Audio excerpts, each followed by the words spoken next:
Ready? Salute. I pledge allegiance to the flag of the United States of America and to the republic for which it stands, one nation, under God, indivisible, with liberty and justice for all.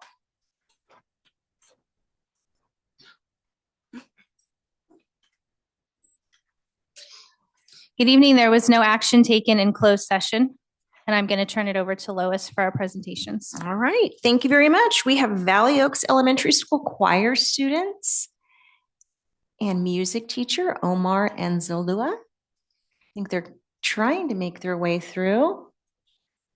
Maybe they're outside.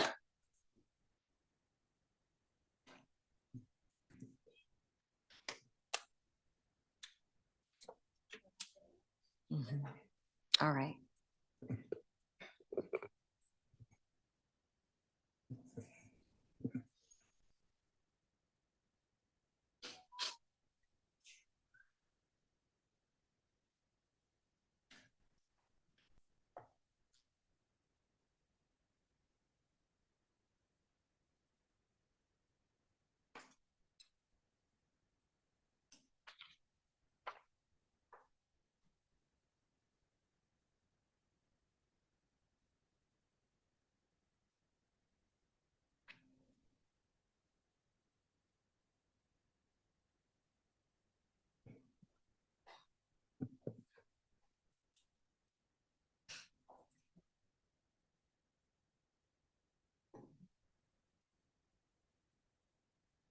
Move over so that we're in our sections. Move over. I don't want my sparks to get mixed up. All right. Shoes are here. Ones are here. Put out.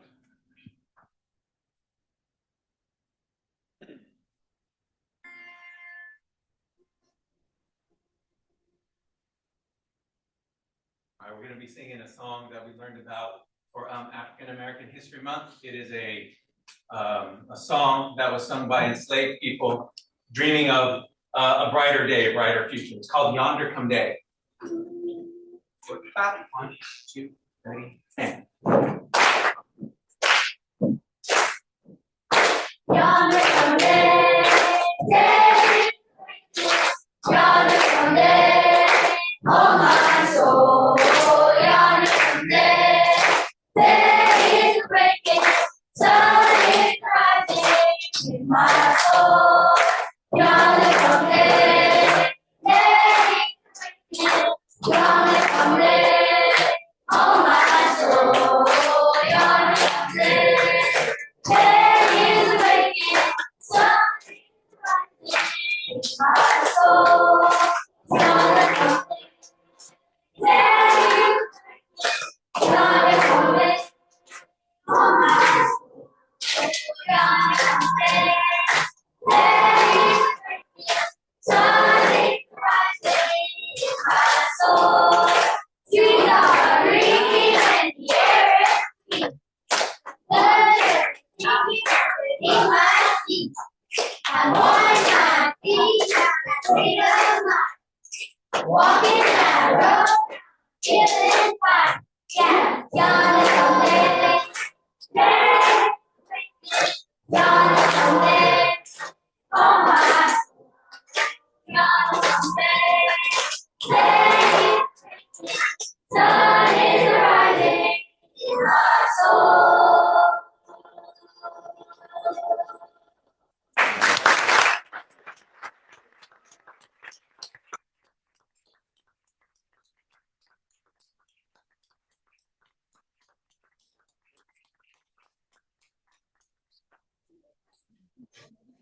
Good job. Thank you. Awesome job. Good job. Thank you so much. That's wonderful.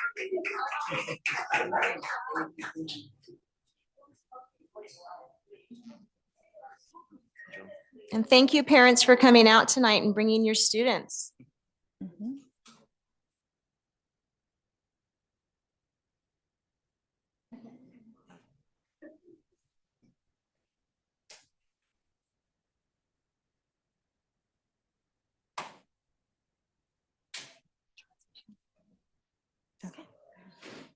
All right, we'll move on with another presentation from DeRuvi and Castellanos Architects. We have a student award. Go ahead, come on up. We have architect Steve Soa. Thank you. And- Sandra and I and- are here from the Castellanos Architects. Thank you everyone for the time.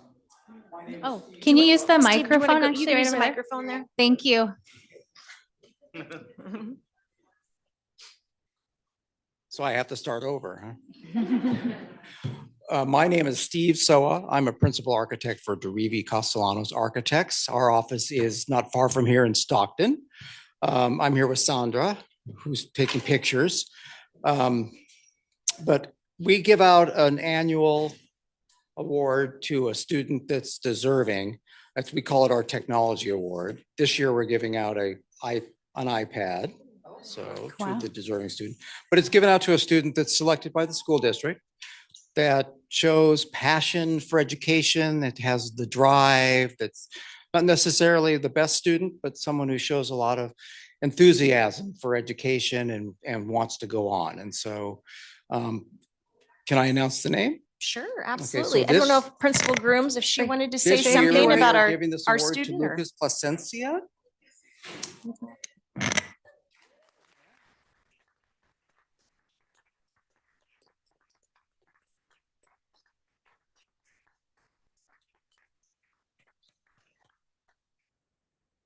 I'll share a little bit about why Lucas was selected. Lucas has consistently demonstrated what it means to be dedicated. He's hardworking, creative, and has a natural talent for technology.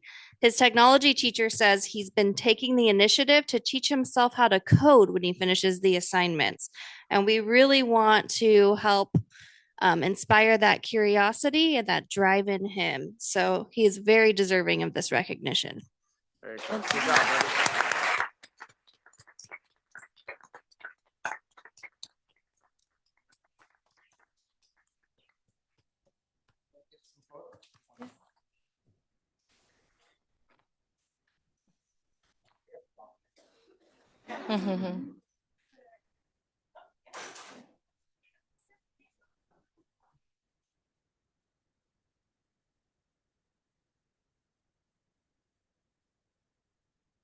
Congratulations.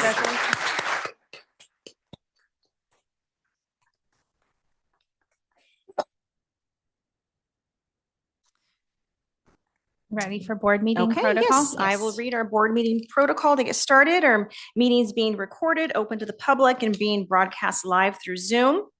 Public comments are 3 minutes per agenda item and will be timed. The board shall limit total time for public comment for each agenda item for 20 minutes. With board consent, the board president may increase or decrease the time allowed for public comment. To make comment in person, there's cards at each side of the door there, and that would go to Ms. Bach, our board meeting assistant.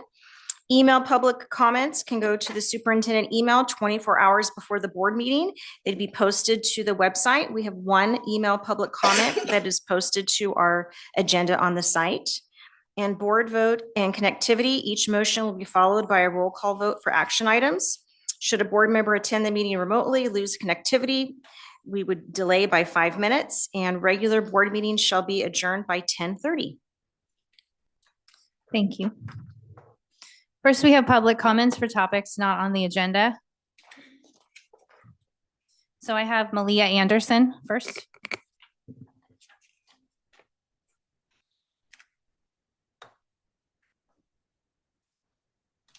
It's very warm. Let me fix this because I am very short. Good evening, everybody. My name is Malia Anderson. I am actually the PTKC president at Marengo Ranch, and I also am a short-term IA at Marengo. I am here because I am concerned about Mr. Jumper's full-time schedule being split into two at two different sites. I currently have a fourth grader and a first grader who actually are, adore Mr. Jumper among other children. I don't want to cry because we all adore Mr. Jumper. It will affect our school pretty much. He helps with intervention with our first grade class, or actually the first grade team. He runs our Running for It program for the last 15 plus years. He's deeply involved in our school and gives a lot of his time and support to our students, and not only our students, but our staff beyond his job description. Our Friday sings are ran by Mr. Jumper. So with him not being on campus on Thursday, Fridays, it's going to kind of affect our culture at Marengo. He also works on our talent show as well. Teachers like Mr. Jumper, who has heart and the time and energy. I don't know where he gets his energy sometimes, but he does have a lot of it. Into our school is not easily replaced, like many of our teachers here. A lot of you are irreplaceable. Splitting the time between school will pretty much take away a lot of our programs, like our running for Rhett. He does that twice a week. He had that today. Not having him for Friday Sing and for our talent show as well. So I hope if you guys can considering either hiring a new teacher at McCaffrey and keeping our lovely other PE teachers at their sites, because teachers like Mrs. Gomez, I not only help at Marengo, I watch Miss Gomez at Valley Oaks because I also sub at all our other sites, and I'll see all the amazing things she does with her students as well. So I hope you take that into consideration when you guys redo your budget for, our teachers. Thank you. Thank you.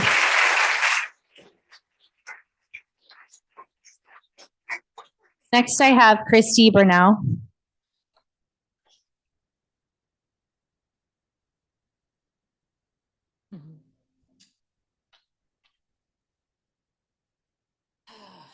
I wasn't aware of the 3-minute rule, so I'm going to see if I can get through this. All right, my name is Christy Burnell, and I am a teacher at Valley Oaks and have been for over 30 years. And I'm here to advocate for the PE teachers, not just at my own school, but also the rest of the elementary schools that are going to be hijacked because of this. It is my understanding that there is a teacher retiring at the middle school, and apparently the solution is to just yank our teacher and then have like roving substitutes cover our school, which would impact not just our school, but 3 elementary schools. And I'm trying as best as I can to figure out why that was the solution that was chosen. What is a measure of a PE teacher? It is so much more than just someone who teaches PE for 30 minutes a day. Our PE teacher, when she first started, the first thing she did was notice that the upper grade kids didn't have enough to do, and they were just hanging out and getting into trouble. She advocated for equipment and taught the kids a whole bunch of games, taught them the rules, and then held them accountable. She has taught all of the grades those rules. And just in doing that, our playground issues have gone down tremendously. She is also out there all the time teaching her classes, but in between also taking care of these issues that every issue she solves out there is an issue that I don't have to solve in the classroom. It saves me and other teachers tremendous amounts of time not dealing with behavior issues. I can teach more fractions. She also knows every student in that school by name. She knows their personalities. She knows the ones that will get into trouble. She knows the ones that have asthma issues. She has a relationship with all of these kids. And when they do get in trouble, she's one of the few people on campus. They're not going to run away and pretend they don't hear her because she knows their name. She also knows whose class they're in and what grade they're in. She will find them and they will get in trouble. It's a big deterrent. Okay. She also does all kinds of extracurriculars at our school. It is so much more than just teaching PE. She has done everything from the ninja jump ropers to the pickleball tournaments she's working now on a volleyball tournament. She has done, I'm forgetting one, and the ping pong ones. She has done all kinds of extracurriculars for our students. Our kids love PE. And now when I go out to the upper grade playground, I don't see too many kids just hanging out. They're playing volleyball. They're playing pickleball. They're playing ping pong. They're playing basketball, soccer. They're interacting and they're behaving better. She's also a super important person to our staff. Every year, David puts out a list of committees that we're all supposed to sign up for. We all sign up for our committees, but there's always way more committees than there are staff. And losing her would mean we'd lose another person to help us do all of those extra things. She has been running Sunshine at our school. She's not only trying to connect our students, but she's trying to connect adults. After COVID, that was a real issue at our school, and she's been phenomenal in taking care of that. Okay, the other thing I want to talk about is fairness. Fairness. If you're doing this to an elementary school, you are, especially our elementary school, Valley Oaks is the largest elementary school in the district, and we are growing. We are having the DLI program at our school, which means within the next 4 years, we are going to have at least 4 more classes at our school.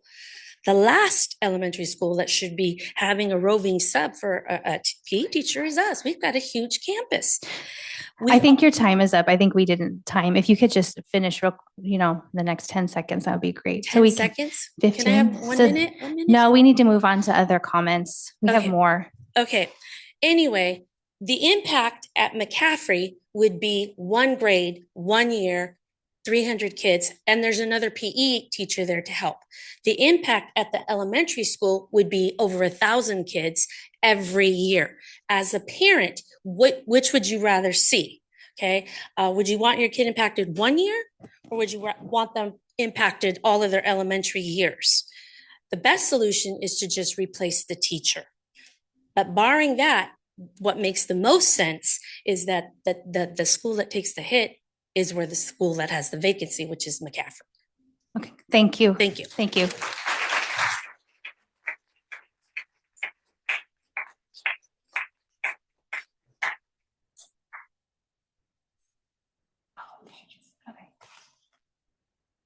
Gayleen Gomez.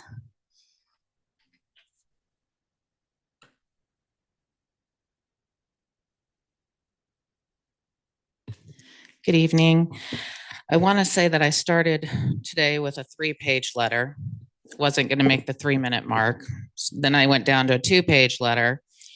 And then I decided I'm not even going to bother doing that because I really want to tell you a story. And I have your email, so you'll get my 3-page letter. You guys know that.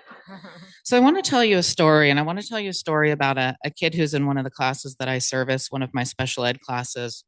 And I've had him since he was a 2nd grader, and he's now a 6th grade student. When he came into 2nd grade, he didn't talk, he didn't do anything. He just sat on his spot, and that was okay. He was in there just observing and just kind of trying to, process what was going on. As we've moved through the years, our relationship has changed as he's become able to trust me and know that I'm a safe place. In 5th grade last year, he started making a point of coming up, and he would touch me and he would say, "Hi." Okay. That was big. That was huge for him. As you know, many autistic students or children don't have the ability, and they lack those, well, I don't want to say lack, but they're working on those skills, those interpersonal skills with people. So this year I have him, and he actually will come up to me. He still touches me to say hi at the end of the school day if I'm not looking at him. And he's still, he's starting to he'll talk to me in a full sentence now. Well, today I had his mainstream class where he pushes in with 2 other special education students, and they tend to want to group themselves together because it feels safe. But I've come to know this student well enough to know that I can push his boundaries a little bit. And I've also come to know my gen ed students to know when I can depend on them to help me do that. And so today I placed him with 2 of my gen ed students, and the first thing he said to me was no. So I was like, okay. So then I go on to his classmates to put them also in mixed groups. And I turn around to deal with him, and he's gone off with the group that I gave him to go with. There was trust in there to know that I was not putting him somewhere he would be unsafe. So they go off, and we have a kickball game at Valley Oaks. In case you're not aware, it's a little competitive, and I still question whether or not the adults act with complete and total fairness. But Anyways, so they were practicing bouncing and rolling the ball to each other. They were practicing catching pop flies. And then I was working with a group because I have another student who has anxiety about kicking. So I was working with a little group that, like, anybody wants help learning how to kick and building their skills. So he came off with me. We have an understanding. He gets to just stay out in the outfield. And he chose to come with me. We're working on that. So then when I'm done with that, I look out and I look at my little guy that, went off, and he's out there laughing and he's having a great time. Again, if I didn't have that relationship that I've had with him for 5 years, I would not have known this is where I could bring him.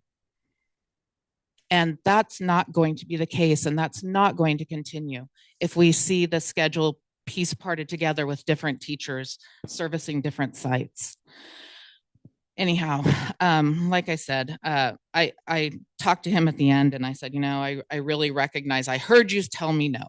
And I am so proud of you for actually going and doing it. And then I went and sought out those other 2 gen ed students who happened to be in mischief because of a substitute teacher in there the last 2 days. And I sought them out and I'm like, hey, come over here. And their teacher was there. And anyways, they kind of meandered over like they were in trouble. And I just thanked them. I thanked them for giving him that experience. And not only did he get that experience, so did they. They got that experience to be inclusive. They got that experience. And again, that comes from a relationship I've built with those students. So anyways, you'll get my email. Thank Thank you. you for your time and consideration. Thank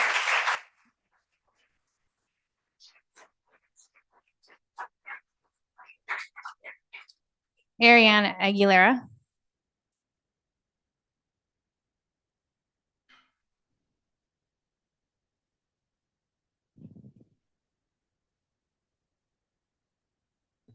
Hello. As part of this process that we're going through with this proposed schedule, I met with a couple of the music teachers and we started a shared document, and we also shared it with the PE teachers to collect some of the issues that we saw with this proposed schedule in one place. And I sent that to you. Thank you so much for those of you who actually replied back to me. I appreciate very much that you took the time to do that. So that was from everybody. Everybody contributed that. This is from me. I've been working in this district since 2003. I came here because we had the most amazing music programs in the area. I had 2 job offers on the same day and I took Galt. At one point, I had 200 kids in middle school choir, just middle school, 200 kids. And then the 2008 housing crisis meant we had some horrible budget cuts, and that just completely wiped out our music program. And ever since then, I've been advocating for the program and speaking up and coming to board meetings and building it back up to what we have now, which is much more than what we had right after those budget cuts. During those years, I did a middle school, elementary school split for 12 years. I've done it more than any teacher in the district. There's a few others that have done it, but nobody's done it as long as I have. So I know what it's like. And the schedule that they're proposing for me for next year is a lot harder than any of my previous schedules. I can give you side-by-side comparison because I still have those old ones if you're interested in seeing what it's like. Currently, I teach band level 1, band level 2, choir, and music production at McCaffrey. That's 4 different classes when the vast majority of McCaffrey teachers teach 1 or 2. The proposal for me for next year is for me to still teach 3 middle school classes. That's still more classes to prepare for than most of the rest of McCaffrey staff, plus kindergarten, 1st grade, 2nd grade, 3rd grade, 4th grade, 5th grade, a SPED class, and kindergarten again. Our contract hours are 35 hours a week plus adjunct. I already work minimum 45 hours a week, and that's not counting performances. By the way, I hope to see you guys at the music showcase next week. That's what I'm usually talking about at this board meeting in this month of the year. I'm not going to work more hours and give up time with my family and risk my health and stress. So what's going to give?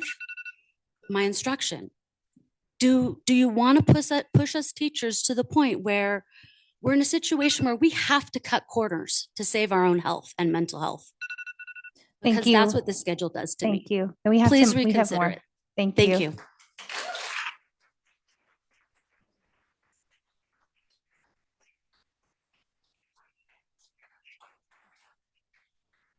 Maria Bernal.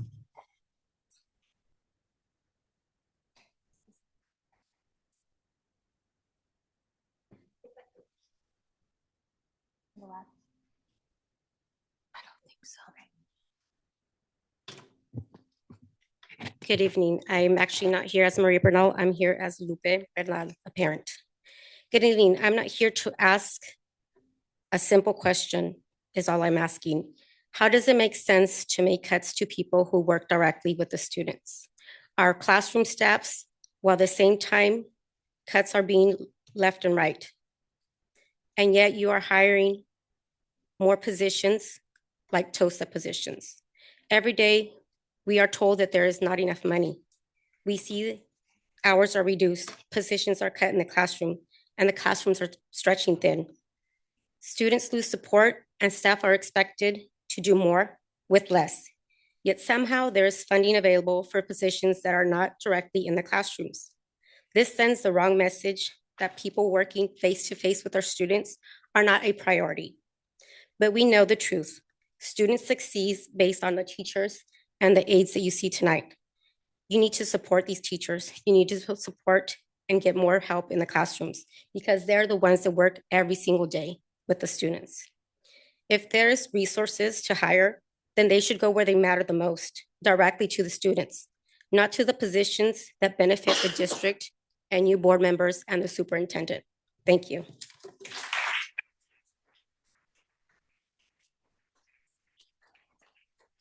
Cherie Webster.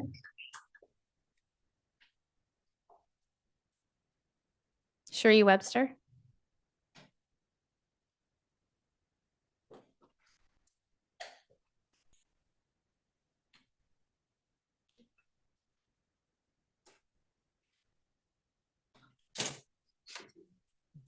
I have two different formats that I wrote.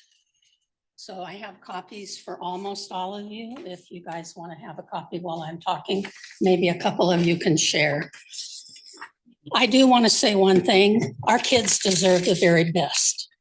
And I'm going to go ahead and read this, and hopefully I have enough time. I'm going to start further down. I'm going to say at the very beginning, when a specialized classroom like band, music, or PE is staffed by a rotating teacher that creates the same environment as having a substitute teacher rather than a permanent expert, the environment often shifts from active learning to mere supervision. I've witnessed that, seeing a substitute come in for for a band. They knew nothing.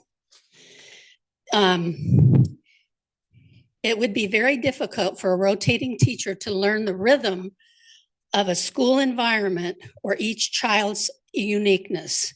In these settings, a rotating teacher or substitute is essentially a babysitter because they lack the specific expertise required to move the curriculum forward. They don't know the children.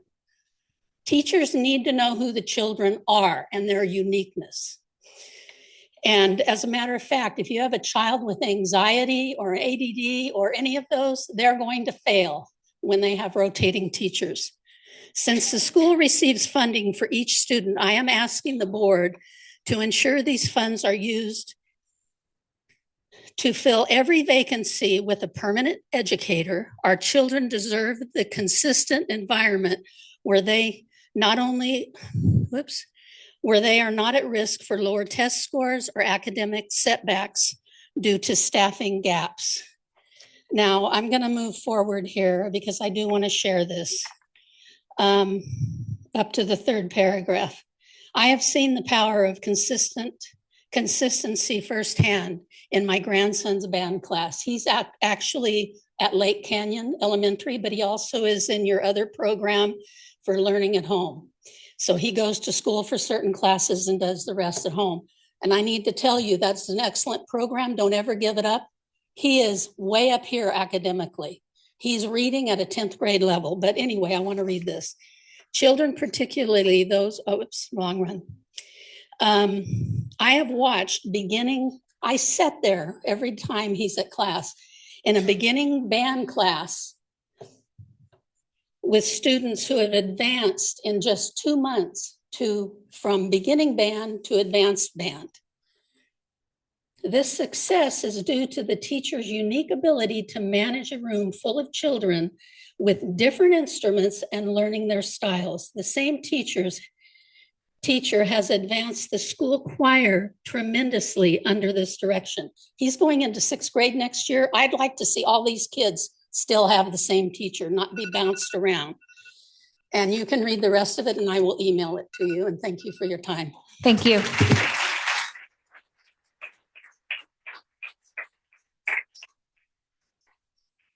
Becky Bryce.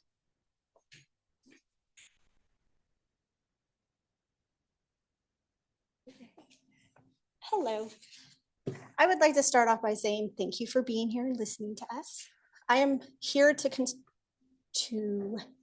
express my concern over the potential changes in the band, choir, and physical education program. As a parent of a child who struggles severely with anxiety, he depends on routine. I cannot stress enough how important the consistency is for him to be successful and any other child in his position. Children who are experiencing anxiety, especially those on the spectrum, they thrive on stable environment where they feel safe, supported, and with familiar people. Over the course of the school year, my child has developed a strong and trusting relationship with his band teacher and his PE teacher and others that he's with every day. My child feels comfortable, understood, and encouraged, which has helped him in his education. A sudden change in teachers, particularly in multiple classes, can be very overwhelming to a child like this. Disruption in this routine could cause him to quit. He will completely shut down.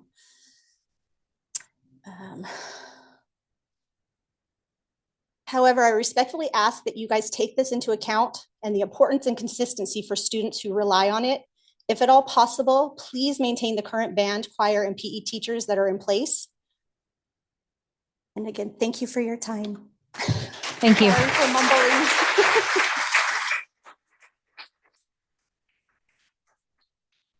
Veronica Kaufman. All right, you guys got me off the cuff here tonight. So after seeing Ms. Gomez's public comment that was on the website, I went home and I discussed things with my daughter because I think you guys need a student's perspective as well. So my daughter has, not sure how much I want to share, a medical condition which can lead to her passing out to episodes of syncope. Okay, when you are talking about rotating PE teachers, that is going to be extremely harmful and unsafe for students like my daughter. While at Lake Canyon several years ago, she did have an episode. It was only because of one staff member who actually knew her, who knew the signs that they were able to catch her, that I did not have to worry about her cracking her head on the blacktop or potentially having a concussion. I'm good, thank you. You guys are making all of these cuts. They're affecting our children. You're not making any cuts to the district office. You are not rotating into these classrooms. You do not know what these teachers go through every day. The work environment that these teachers have is a learning environment for our kids. And I have to say, you guys, you're really fucking up and you need to stop. And you can give me that look, Miss Yant, but you are. You just had your review. No doubt you're going to get a raise. They're not going to get a raise. And you continue to take from our kids. And enough is enough. Thank you.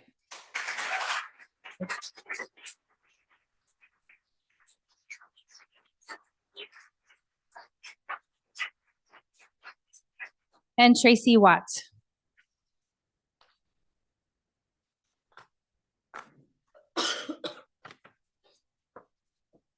Good evening, and thank you for giving me the opportunity to speak tonight. I'm going to keep it short. I respectfully ask the board to direct the cabinet to immediately post an opening for a PE teacher at the middle school and allow our elementary PE teachers to remain at their sites. This is the time to hire a strong candidate early and not reshuffle effective programs. Thank you.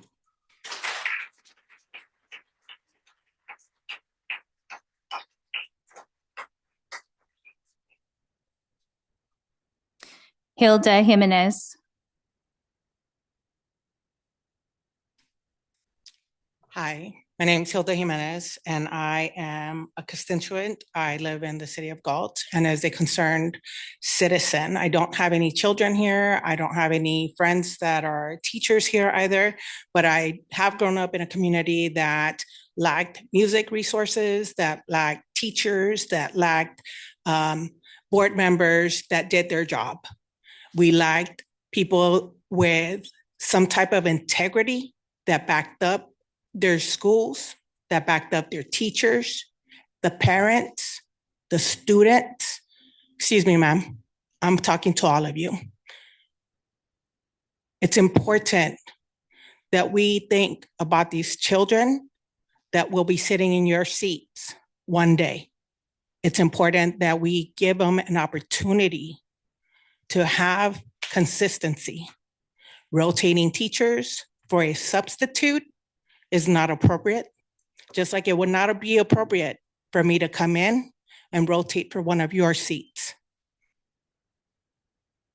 I ask you to please think about these teachers, think about these students, think about this community. You ask us to come and to be present. You ask us to want to participate. This is your opportunity to make a difference. So we ask you to please stand up for our community.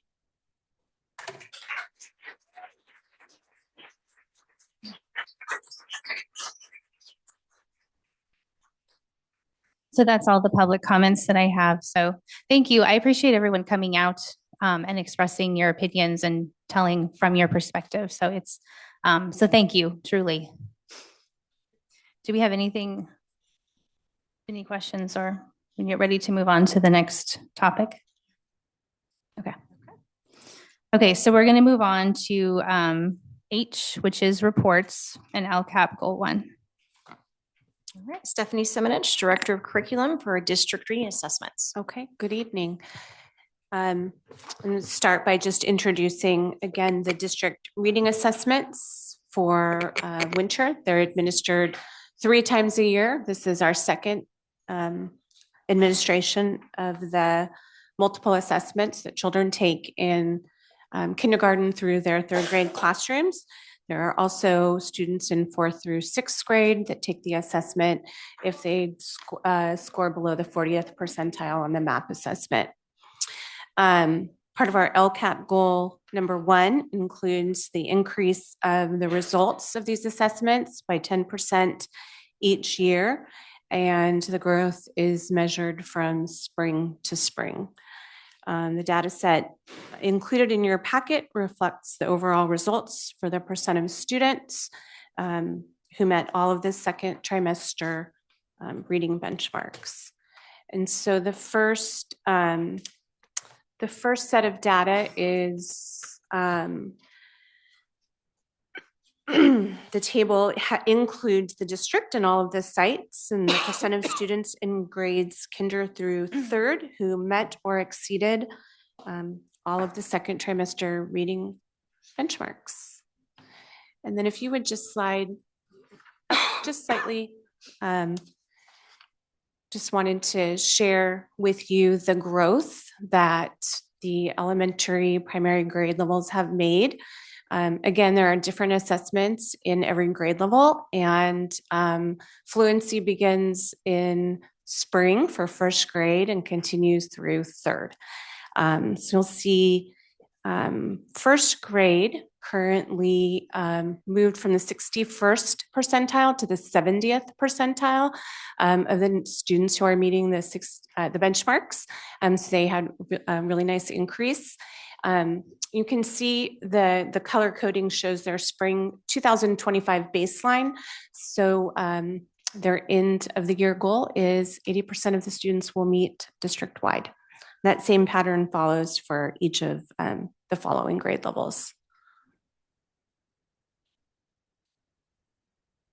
And then we're not asking sites to share this evening regarding their data, but if you have any questions or comments, I'm No, I sure don't they'll be think happy so. to answer. Okay. No, looks like some good growth has been Yeah, made. yeah. So. Mm-hmm. And they'll take this assessment one more time at the end of the year. And then that's when we determine if they met their growth goal for the year. Okay. Right. And probably, like I said, the one of the challenges is the fluency assessment. I think the benchmarks for end of third grade are 112 words per minute, quite a big jump from first grade where they leave at 60. So, but yeah, looks really good. I know some of our change ideas that the PLCs have are specifically addressing some of the needs that are shown through the district reading assessments as well. Thank you for that. You're welcome. And for LCAP 2, the Williams report. So this in the fall, our district, two of our schools in the district was chosen for a Williams visit or a Williams inspection. That was McCaffrey and Valley Oaks. And they look at sufficiency of instructional materials and they look at the condition of your facilities. It's an on-site visit, usually over a day or two at each campus. They count textbooks, they look in bathrooms, they look in kitchens, they look everywhere. And so we received an exceptional report. There were no deficiencies in instructional materials or facilities. The letter here is from the county. They actually quoted that we have exemplary conditions for facilities at Valley Oaks and McCaffrey. So it was a very good report. Just wanted to share that with you. Next month, we will have the report on the school accountability report card and our teacher vacancies or missed assignments. That comes next. Any questions on that? I want to also thank Valley Oaks and McCaffrey staff. It takes a lot of work to get ready for those visits, and also the curriculum department, because we were counting textbooks, making copies of things. I mean, it was a lot. It was a good month to prepare for these visits, and our maintenance team, because they did a lot of work, and custodians to make sure the facilities were up to par. It was a very good report for our district. Do we know which schools will be getting the next Williams sites visits? No, we don't. And this was the first Williams visit that we've had since I can remember. But we had actual site visit. Yeah. They'll be back at the beginning of the year. The same two schools will be revisited. Yeah. Yeah, you can continue with 2. Okay, so we have food and nutrition report. Yes, so I have Nick, our food nutrition supervisor, presenting you a mid-year update on our nutrition department. And I just want to say, you guys have been doing such a great job. The whole team takes feedback, improves, and works well with all our principals. And I appreciate everything you do. We appreciate everything you do. So we're very thankful. So we're excited to see what you're presenting. Well, thank you. And thank you for letting me present, our annual update on food and nutrition. This year I'm calling it the Rise and Shine Nutrition Department, and you'll kind of understand why on the next slide. Well, not on the next slide, but because here's a little bit about our district. We have 3,600 students. We feed about 2,200 lunches a day, about 700 breakfasts, about 700 suppers. We have 6 site-based kitchens. Each kitchen is fully equipped. We're very blessed. I came from a district where it was just full heat and serve, but here we have our convection ovens, our steamers, tilt skillets, planetary mixers. We have all the equipment, and that's a great thing in this day and age. And currently we're upgrading appliances and all of our equipment.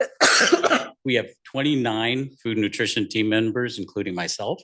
Our experience ranges from last month we hired a yard staff, which is our newest hire, to over 30 plus years of knowledge within the team and myself.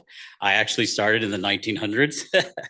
So that's a long time ago, but so what we're working on is scratch cooking and modernization. That's our goal for this year. The end goal is to achieve student approved recipes. And that's the key.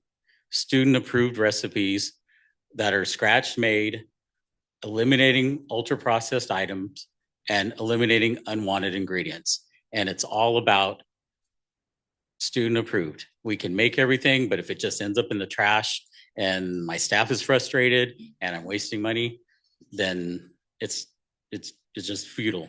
So that's what it is. We've got to make sure it's all student approved. And why is this important?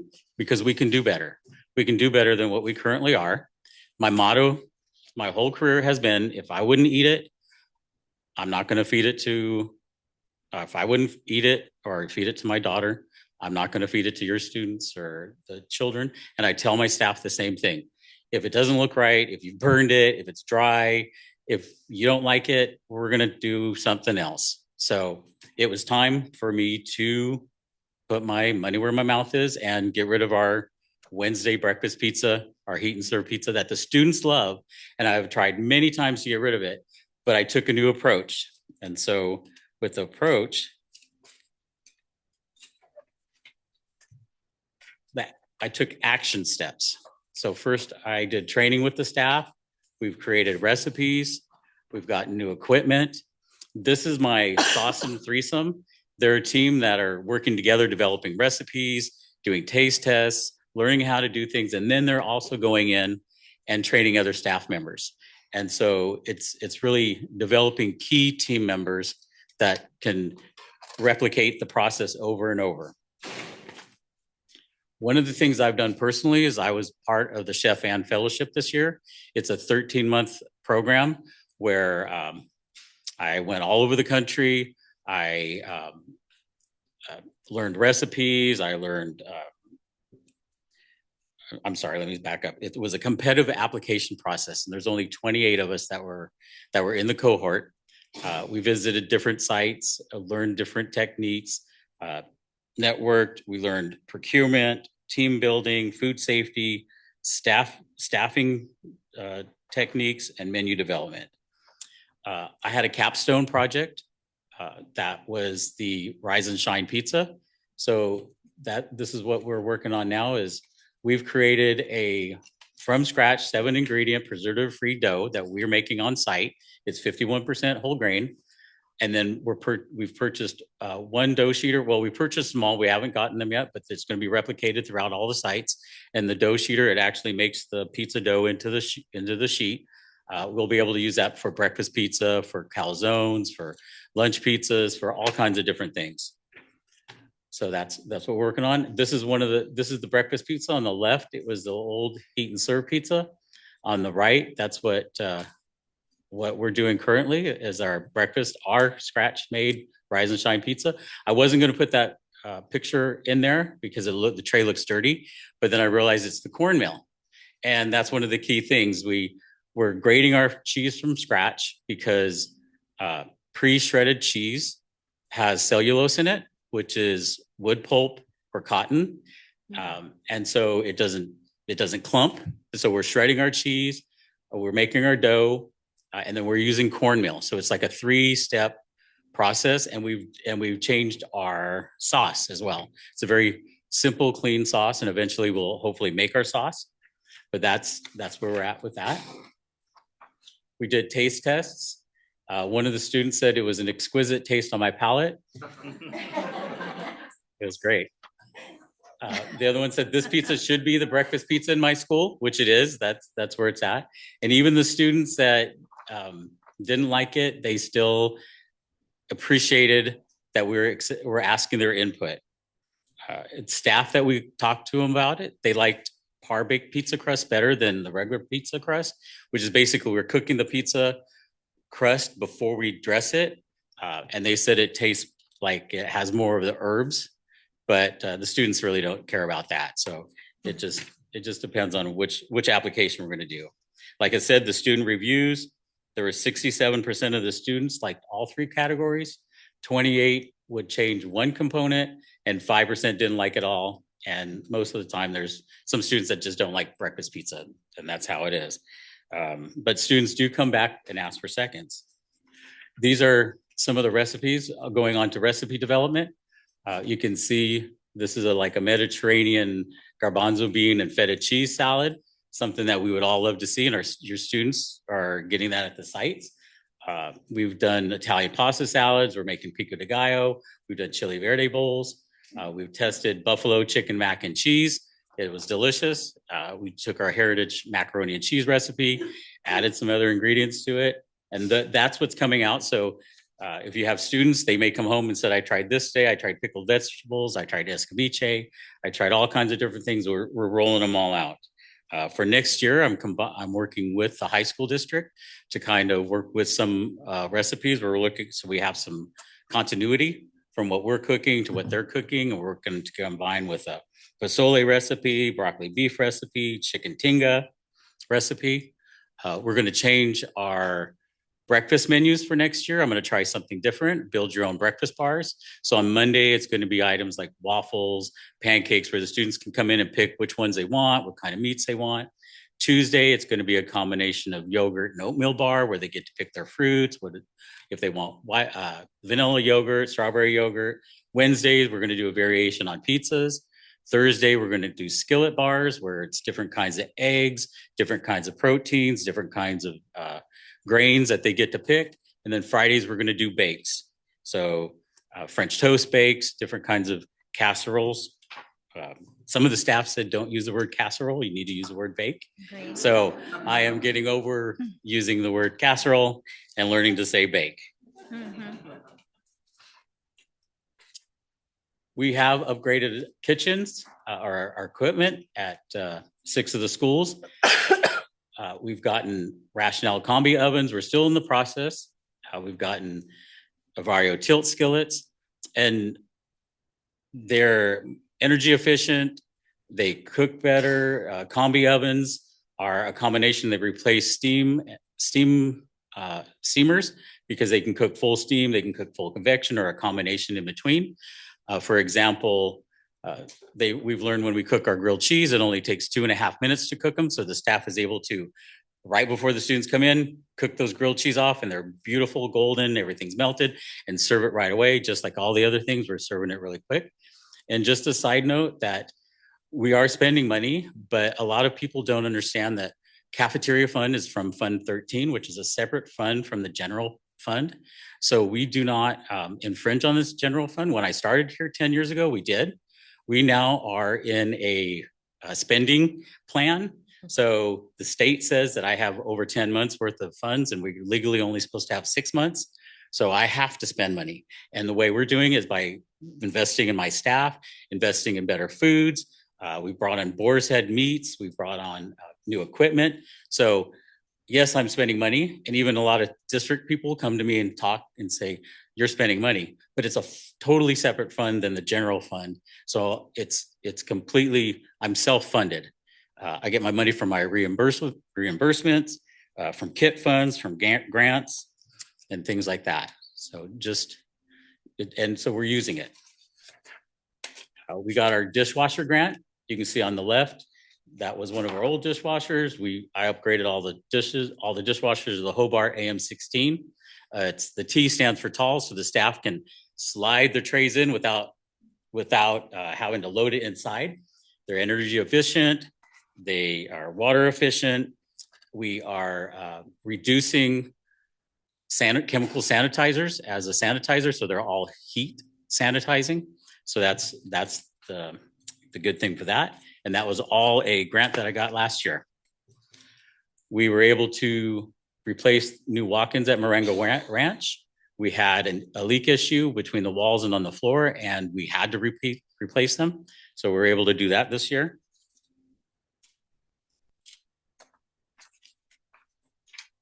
Additional equipment we've purchased is preserver slicers, full automatic. We're slicing a lot of different things, different meats and everything. We've got new warming units that are energy efficient, ready to go. I'm currently looking to buy a mixer at Marengo Ranch. Everybody else has a mixer. Not Marengo Ranch, McCaffrey. McCaffrey doesn't have a mixer yet. Or they used to have one long time ago, it got taken out. And then the next slide, we're putting it all to work. We also purchased RoboQs, so like we're shredding the mozzarella cheese. We've got our ovens going there and they're very happy with the new ovens, and they play music different. They can set it different, but we've all learned that they cook extremely fast. I was over at one of the sites on Tuesday and I was talking to one of the staff, and then she goes, "Oh, I got to check the food," and half of it had already burned. So we replaced it. We didn't eat it, but so yeah, it cooks very quick. Benefits, we have students with full stomachs. We have emptier trash cans. We have healthy foods that the students actually want to eat. We're more energy efficient, and the staff are proud of what they've chosen to do with their career. I fed into them. They're seeing how the training that we're giving to them, the equipment, they're growing. They're happy with what they're producing. I'm taking the input on their recipes. They're creating. They love the input from the students. Half those things that are on there, the staff came up and said, "Let's do this recipe. Let's do this recipe," and they've done it. And so that's one of the big things. The staff here are excited and empowered, and we're going to continue to grow with that. And do you have any questions? Just a comment. I thought it was cool that you took input from the students and actually had them handwrite what they thought. And I thought that was cool because it plays into your goal of like, okay, student approved. And it's like, well, how would you know if it's approved if they're not telling you? So I thought that was nice. Yeah, and when we do the taste test, we have to be very careful explaining how to do it, because if we say, don't just say it's yucky, that it's salty or it's hot or whatever. They tend to say those same words on there. Mm-hmm. So we have to be very careful how we tell them to use descriptive words, not just generic words, but to tell us exactly what they don't like it. So a lot of them actually said, "Well, I liked the sauce," or "the sauce was too sweet," or "the sauce was whatever," like that. So thank you. And then I just had a comment. I just want to say, you can tell you have a lot of pride in what you're doing and a lot of initiative. And so I just want to say thank you for that. And I don't think we can underestimate the value of good food in our bodies. And, if we put bad things in there, it impacts everything. So I know the students can only benefit from that. So just wanted to say thank you for your creativity and commitment. Oh, thank you. Yeah, food is medicine. That's the up and coming thing, and it's true. We've got to eat right. We got to eat healthy and eliminate the simple things. So many people have said to me they didn't know what cellulose was, and it's nice to buy the shredded cheese, but if you can just take a couple minutes and grate it, it's such a different product, and reduce that. Yes, it's edible. Wood pulp is edible, but it's not something that you want to eat. And then I just really want to thank my team. They are superstars that go in before 6 a lot of times, and they stay late. They come in on weekends when their refrigerator alarms. They're just amazing, and they take feedback, and they're very creative, and they work very hard, and they're very proud to be food and nutrition professionals, and they're growing as a team. And a special thanks to the maintenance team, Stan and Jason and Greg and Pat and Nick. They've really stepped up. We've had a lot of issues with the installment of the Avarios and dishwashers, and they've really done a lot to help. And that's it. Thank you. Thank you, Nick.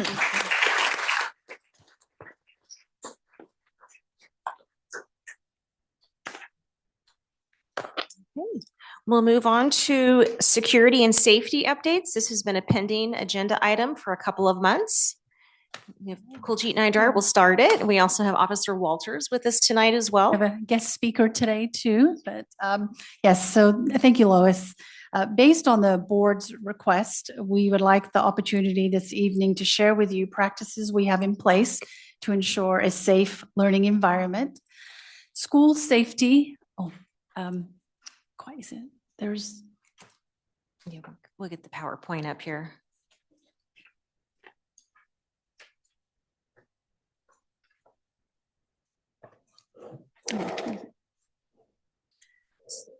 School safety is a multi-layered facet. It's not just about security measures, but also the relationships, prevention, and communication. A safe school includes 4 core areas: physical safety and campus security, emergency preparedness and response, prevention and student wellness, culture, climate, and communication.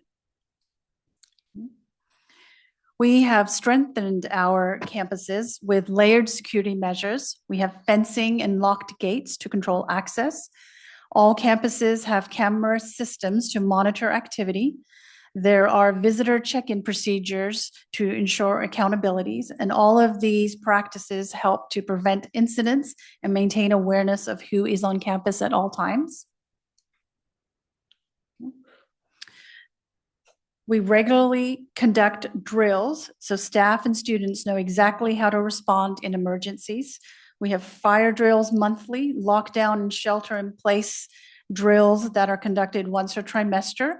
And one of those drills is conducted with the Galt Police Department to provide us with specific feedback on any types of barriers or concerns that could arise if we have to do a lockdown. We have clearly identified off-site evacuation locations, radios for immediate communication. Radios were also upgraded, I believe, a couple of years ago. So our channels allow us to communicate with other school sites. We have a strong collaboration with Galt PD. They are instrumental in addition to the Consumnes Fire Department. When we are updating all of our safety plans annually, we work very closely with them to make sure that we have safe practices in place. A couple of years ago, we launched the Catapult Emergency Notification System. This was launched as a way to provide real-time feedback in the event that there is an emergency, so we can communicate with school staff, Galt PD, district office, and be able to account for staff members and students in a very quick and efficient manner. We launched this year WeTip as our anonymous call-in hotline. Currently, it's implemented at McCaffrey. And our goal is to launch this district-wide for other school sites and for community members that want to provide us some information around safety. WeTip is monitored 24 hours a day. We have set parameters around what incidents we need to be notified, like outside of school hours, what incidents we would be needed to be notified immediately versus things that can wait until the next day. Those incidents that are warranted as an immediate response, we have a phone tree that they call. They call each number until someone answers, and so that way they have made contact with the school district. Anytime there is a threat assessment, whether it is on campus or off campus, we work very closely with Galt PD in terms of making sure that whether it's credible or not, and or are our campuses safe, and that is communicated.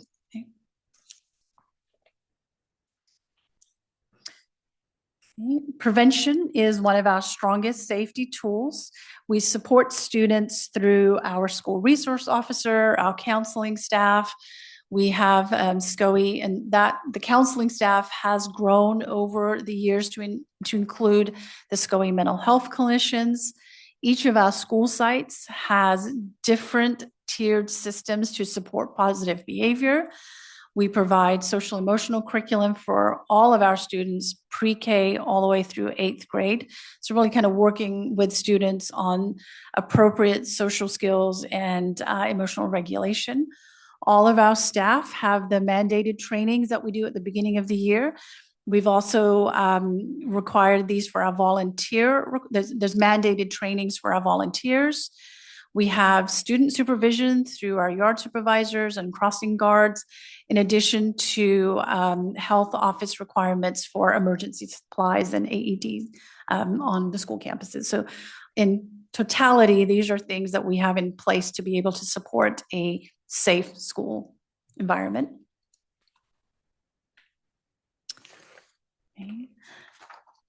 Okay. A positive school culture directly impacts safety. We monitor different data sets. We monitor our suspension, expulsion data, our behavioral referrals to kind of identify trends and situations at school sites that could be creating unsafe behavior.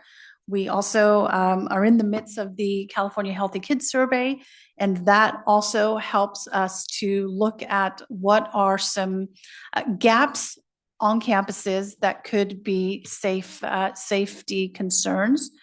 We have engaging school environments with our after-school clubs and expanded learning opportunities. As I mentioned earlier, when there is a threat assessment and or we need to communicate some safety concerns, we do communicate with families in a very timely manner, timely enough so that we can get the information and be able to provide accurate information to our families. And our principals work very closely with district office staff when that is needed. In addition, our facilities, we want them to be safe and clean. And so annual facilities inspections are completed not only for maintenance, but also for hazards. All of these practices are then documented in our school safety plans, which we took to the board last month. And so I'm going to hand this over to Ali to talk about the safety grant. And this is additional funding to upgrade additional items kind of district-wide. Yeah, so our safety grant, we were awarded what they refer the COPS grant, Community Oriented Policing Services. It's a school violence prevention program, which helps us to improve our security overall and safety for our students. So this program supports installation of technology that allows faster notification to our local law enforcement, as well improvements in locks, lighting, and other deterrent safety measures. So the district was awarded about $500,000. We have began our planning phase this week, and we started looking at Greer, Fairsight, and Valley Oaks at this time. And then once we finish the plan for those 3 sites, then we'll jump on the other sites. But some of that includes the classroom door locks across school sites, similar to what our new school and buildings in Valley Oaks, you can lock from the inside and out for safety, enhancing our campus camera system, improving some lighting where there's blind spots, and because some of the cameras are there, but since the lighting is not there, we're not able to capture the issues, and some upgrades in our fencing and gates. Some of our fence needs some upgrading. It's minimal, but we know that needs to be upgraded. Some of our gate doors to be automatic to be able to lock from the inside and out. So for emergencies, we're looking at those upgrades.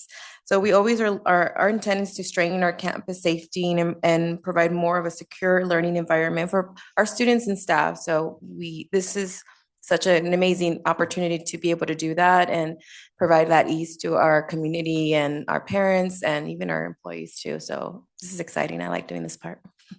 All right, thank you, Ali. And so lastly, I have asked Officer Walters to come in today and kind of speak on his roles and responsibilities. Galt Police Department and the School Resource Officer Program is an integral part of safety and relationship building on our campuses. Thank you. I appreciate it. Yes, so we work really close with, I believe, the school staff, administration, and the kids. And I think building that bond and relationship is a huge priority, because students need to see, if they see something, they can trust us and say something, and that could end a lot of things. We work really closely in teaching classroom demonstrations. As far as I know, the uptick has been e-bikes, e-scooters, helmets. I've contacted pretty much a few months ago every 4th through 8th grader, demonstrating helmets, the importance of helmet safety, helmet laws, and e-bikes and e-scooters, which I hope to make almost a yearly thing, because I think I want to benefit those younger generations coming up and getting that information. We assist, of course, school administration in emergency crisis planning and security. such as evacuation routes and school safety planning.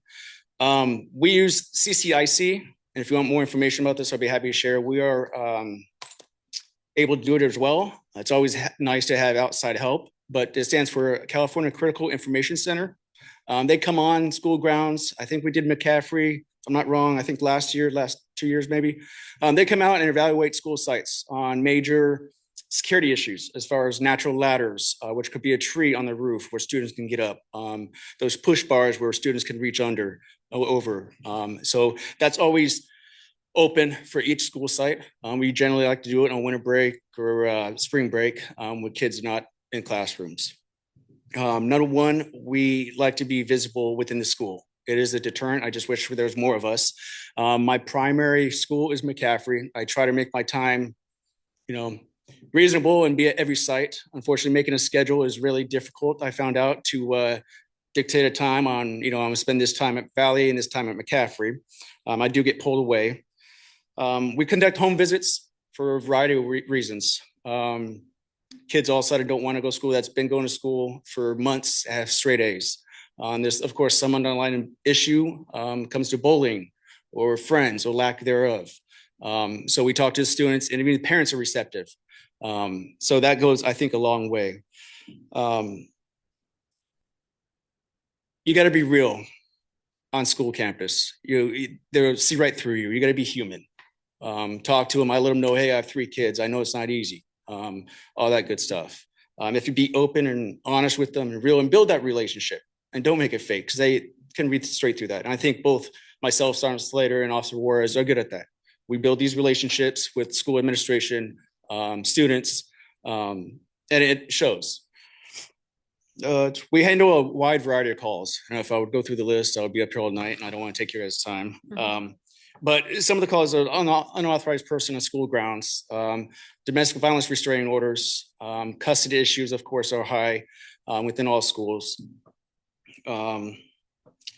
Serve a member on the SARB team, SARB board, professional service within the community and schools, referring students to what services.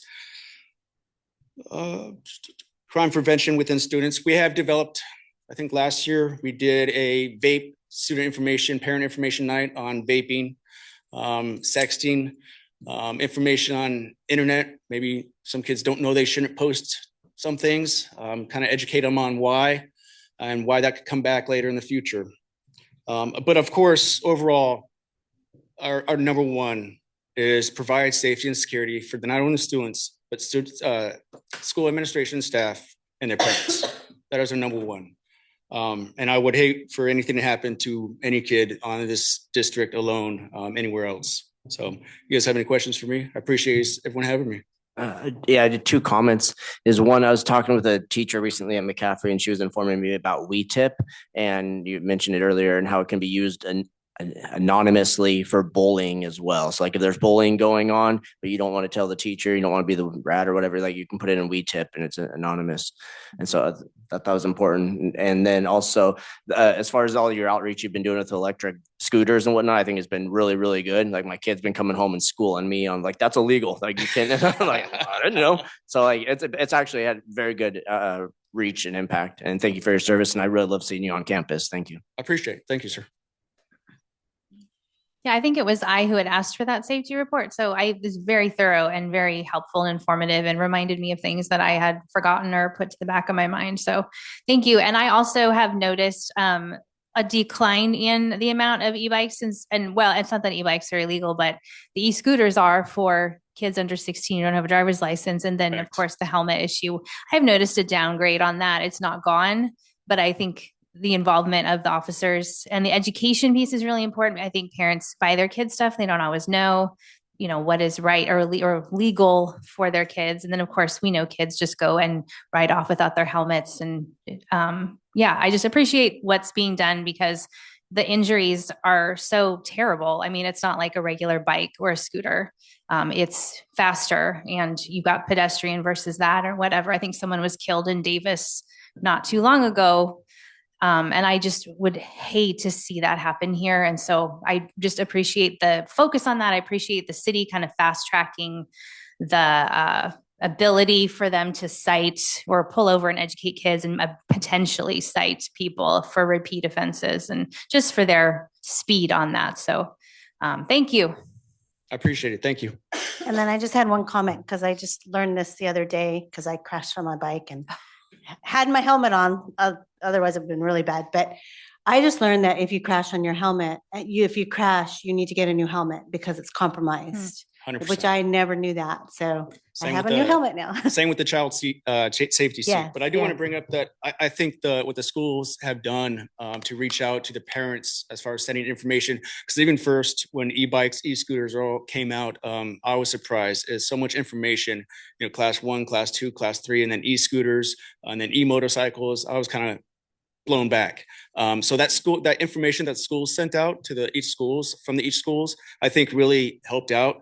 Of course, one or two, slip through the cracks, and we have to educate them. But I like going through the education side of things and hopefully educate the students and staff before doing anything else. So I like that I have a close working relationship with the school sites, and you guys are able to get a hold of me anytime. Appreciate it. Thank you. Thank you, Matt. Thank you, Officer Walters.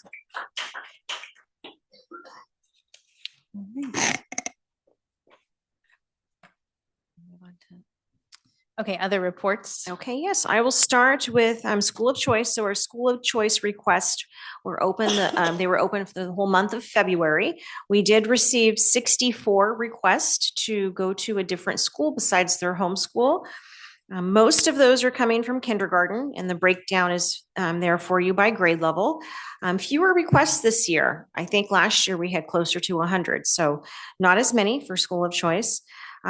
Right now, based on enrollment and based on numbers, we could potentially approve 48 of the applications. 16 would be on a wait list. Although we are not ready to notify parents yet, we are going to wait until the end of the month because we are watching enrollment and new registration before we accept School of Choice. We want to make sure there's room for families that might be moving into the area. So probably end of the month, beginning of April, we'll notify families. Currently, enrollment for next year is down. We're down about 215 students for next year. It's primarily TK and Kinder that is down. We know we'll get some more students registered. It's still March, but we are closely watching that before we make some final decisions on School of Choice.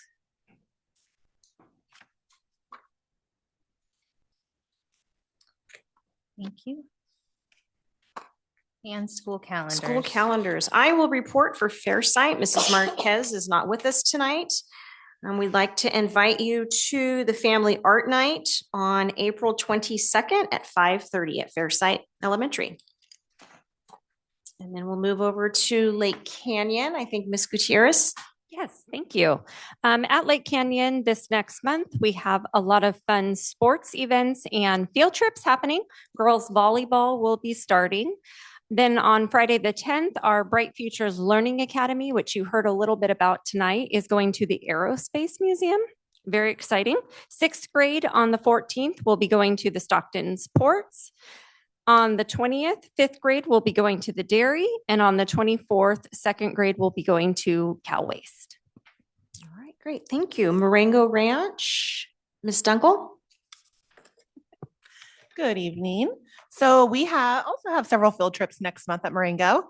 We've got 3rd grade going to the B Street Theater, 1st grade going to Fog Willow, and 2nd grade also going to the theater. We also have a on-site opportunity. Our 4th grade is going to have Color Wheel come and do some art on campus, which was really fun. And then our PTKC, our parent club, is hosting an art and game night on April 15th. It should be a lot of fun. All right. Thank you. River Oaks, Ms. Rogers. Good evening. So at River Oaks, we've got a lot going on. One of the ongoing things that we've been having for a while now is the hip hop club for our students. It's been for the younger students, and now it's going to be for the 4th through 6th graders. And I've heard nothing but good things from them about it. They love it. On April 10th, our fourth grade that went to Sutter's Fort is going to do their pioneer dancing. And so this is something that they've been working on and they learned. And so they're going to be showing off their skills at 1:00. On April 21st, we don't have a time yet. They're working on it, but the fourth grade group is also going to be doing their ancient artifact presentation. And so I know we have the wax museum for fifth grade that already happened, and that's an amazing event. So this is very similar where they display their artifacts that they've developed. And then on April 24th, PTO is putting on a movie night at 7 p.m. Great. And we'll just keep you going for Valley Oaks. Sounds good. Okay. So Valley Oaks, April 14th, we will be having our 50% AR celebration. So that is for students that have met their 50% of their AR goal. And so that's like a little incentive and a little milestone to get them through that last push, which is the big 100% AR celebration. Valley Oaks always puts on a big show for that one for 100% at the end of the year. On April 24th, our PTO has their jogathon and color run. That will be at 12:30. And then the big event in April, on April 30th, is our Dia de los Niños. I know some of you have come out to that before. It's a huge event. Mr. Anzaldúa kind of gave us a small snippet. Every grade level puts on a song, and then we have some of our DLI classes are going to do dancing. It's every single grade level, and it's a huge event for our families. We have a huge turnout for open house, and then our teachers open their classrooms for parents to visit. So it's a lot of fun. Please come out. All right, thank you. Greer, Miss Dunkel.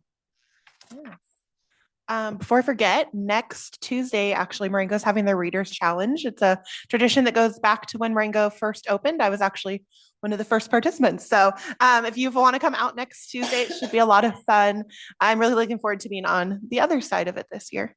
And then also next week at Greer, we do have the music showcase for the district. So the whole district program will be at Greer starting at 4:30. Starts with band, then goes to bells and choir, I believe. So it should be a really fun night with lots of people in attendance. So for next month, we have several field trips at Greer as well. Third grade going to B Street Theater. We have fourth grade also going to B Street Theater. We have fourth grade also going to the Railroad Museum. They have lots of field trips this year. And then kindergarten to 24th Street Theater. Our girls volleyball is really excited. They've been practicing on the playground for months now, so they're very eager for the season to start next month. And then new this year, we had our school counselor had some anti-bullying money. So we are getting Sammy Circuit. He's new to Galt. I don't think he's been out before, but he is a motivational speaker who comes out and pairs physical fitness with motivational, powerful messages. So we're really looking forward to it. One of our teachers used to be an after-school coordinator, and she said her school had him out before, and the kids loved him. So we're really excited. If you want to come check him out, he'll be there Friday, April 24th, and we're still working on the schedule, but it'll definitely be in the morning. So probably starting around 8:15, 8:30. So it should be fun. So. Thank you very much. McCaffrey, Ms. Troll. All right. We have soccer. So we had soccer tryouts. We have tons of soccer games. And then I wanted to make you aware of a change. We had our Renaissance celebration, which is for our Bulldog Scholars, our honor roll. It's a huge celebration at the end of the year.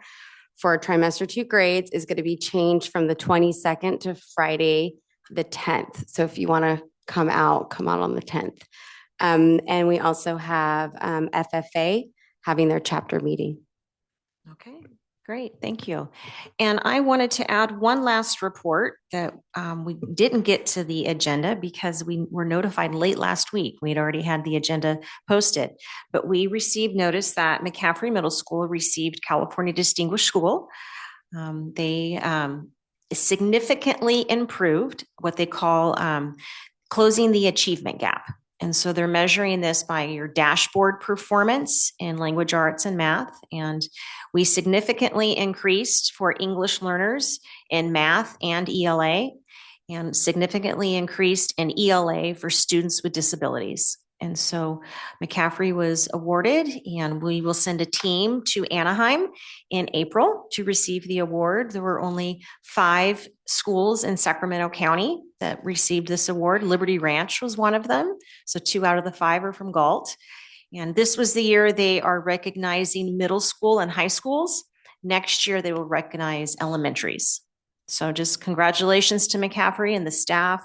great work. Went over to the staff meeting yesterday, and Principal Grooms had little is it buntinis? Those little buntinis and apple cider little toasts to congratulate the staff for their hard work. They're definitely on the right track, and looking forward to some really positive changes, possibly with some work with PLCs and some interventions these next few years. So we're really excited to continue to see McCaffrey grow.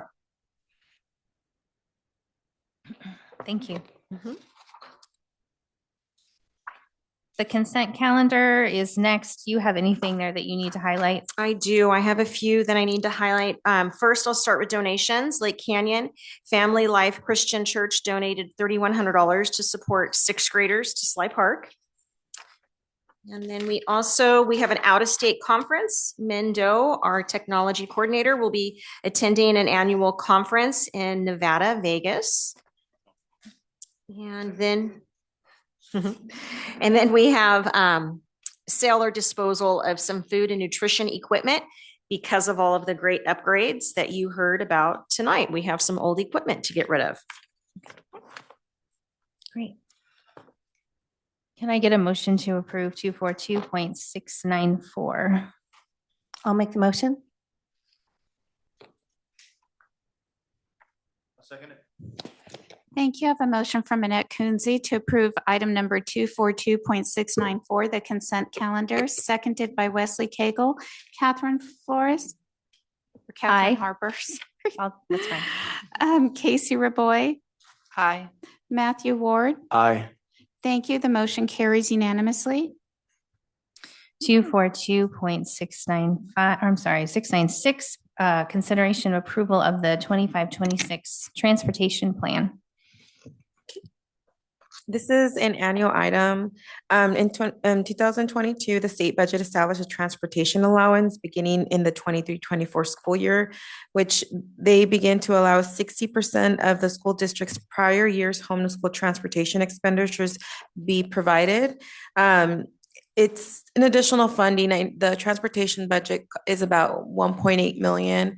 Being able to get that at least 60% does help. The rest is made up through our general fund.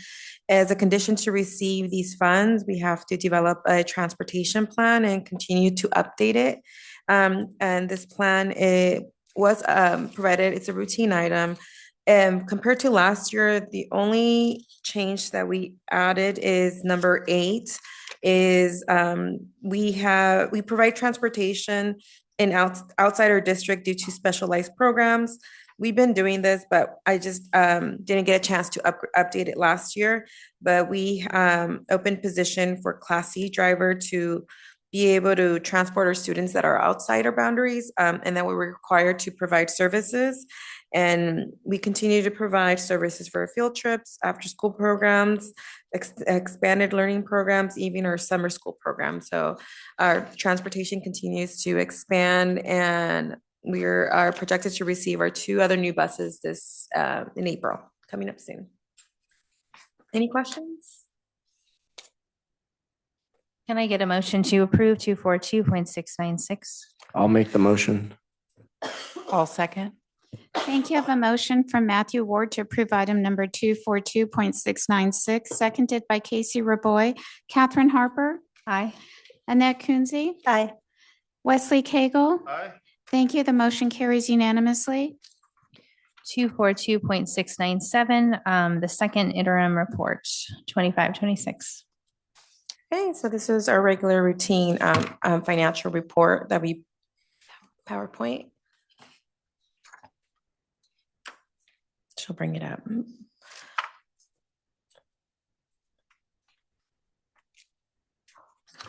And just to provide some background on second interim. So second interim is another update we provided in December. First interim, that's expenditures from the beginning of the year to October. Second interim is from the beginning of the year up to January 31st. Ali, let me make sure. I think it's out of order in your packet. The PowerPoint is behind the actual 100-page book. Oh, yeah. So if you scroll through the It's in the book, back. you'll get to the 25-26, the actual PowerPoint that we'll be referencing. So Kawhi, maybe that's why you're not finding it. It's in the back of the budget book. green. Yeah. Green.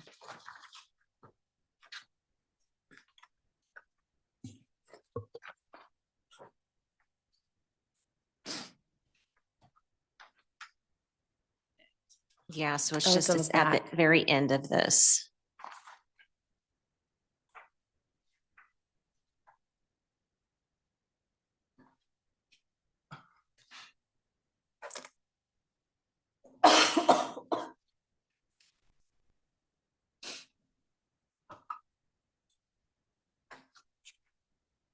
We could probably go ahead and start if the board, do you have, you found it?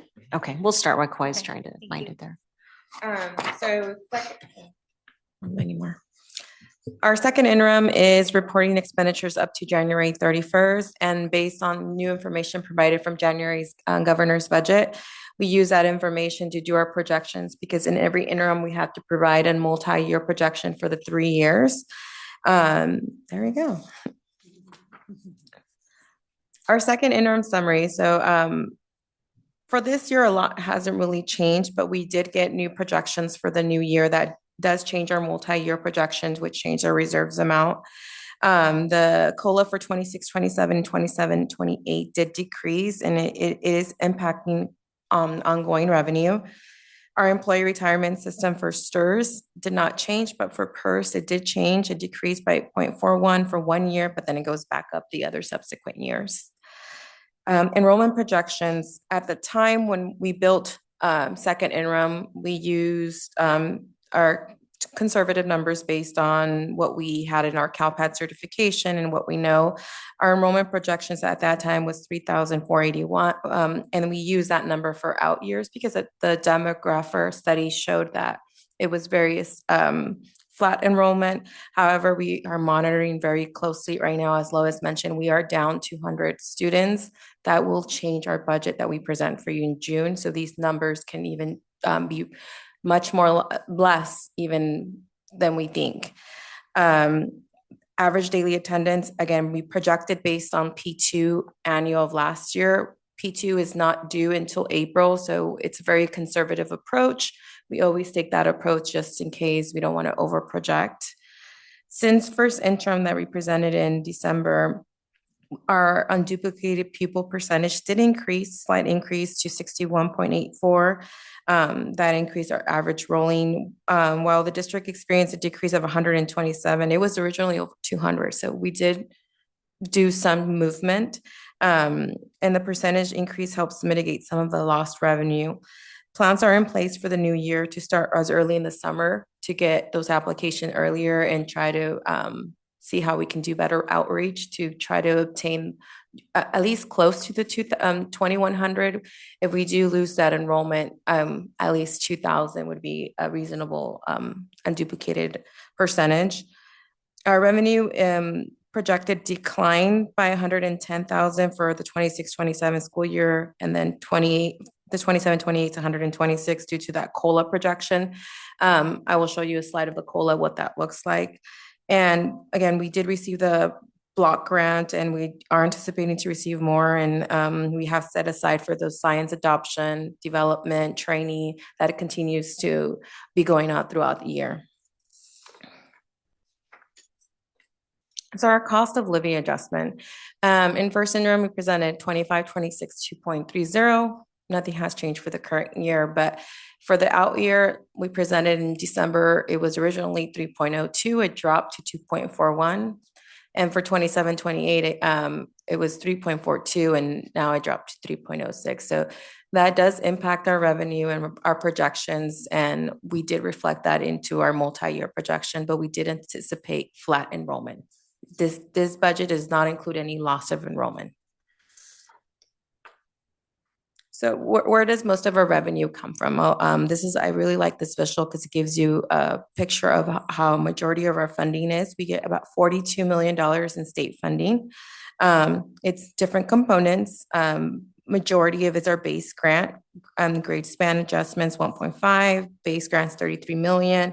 Our supplemental and concentration is about close to the 6 million. It is due to having that unduplicated percentage that I presented earlier. It has to be over that 55% to receive that concentration portion. So it's very key to maintain our UPP, unduplicated people count, at an average higher than 55 at least. We want it to be much higher, closer to what our normal percentages. We do have a TK add-on. It helps with some costs because to meet that ratio, it's very small. And then but it does help. The home to school transportation is that additional 300,000 that we receive from the state. So this gives you a good visual of what our majority are funding. And then I'll show a pie chart of where this state revenue is provided. So our district enrollment in ADA, our district has grown since COVID. We've noticed an increase, and then we just noticed very small increases.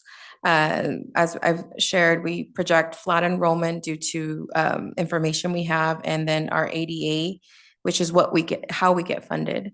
It's not just having an enrollment in the district. We also have to have some attendance. So it's a formula using your average daily attendance to your enrollment to get that percentage of how we're going to get funded. We'll just continue to monitor this very closely, and in May we'll have to make a decision to see what our projections are going to be for our budget development in June. Revenue. So this is a pie of additional funding in revenue that we do get. So the LCFS sources is that 70%, that the visual that I showed you in the first slide. That $42 million is the blue area. So majority of our funding is our LCFF state funding. We do receive other state revenues, local revenues, and federal revenues is about 3%. So we get about $60 million in total, but this includes the one-time grant too. So that can fluctuate based on one-time money. Our expenditures are about $65 million. $48 million is our salaries and benefits. That represents about 75% of budget being on our staff.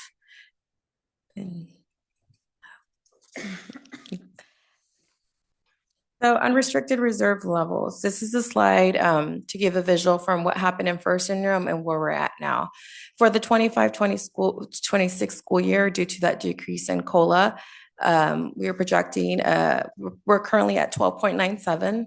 For the next school year, again, there was a drop, and due to the COLA is at 12.46. And then for the 27-28, it's a 10.71.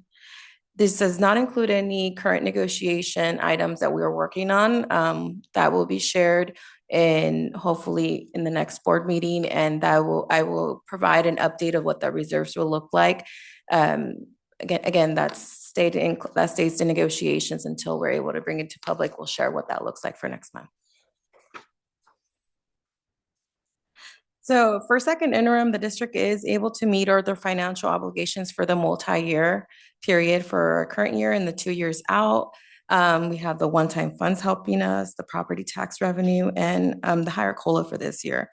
We continue, as we shared with Colgy and the Officer Walters, to maintain safe and secure learning environments, investing in our curriculum adoption, enhancing security measures and ongoing facility maintenance and upgrades. You'll see that going around throughout the year because we continue to invest time and have funds set aside for that. So overall, we are positive, certifying positive, and we will present more information as it becomes available. Any questions?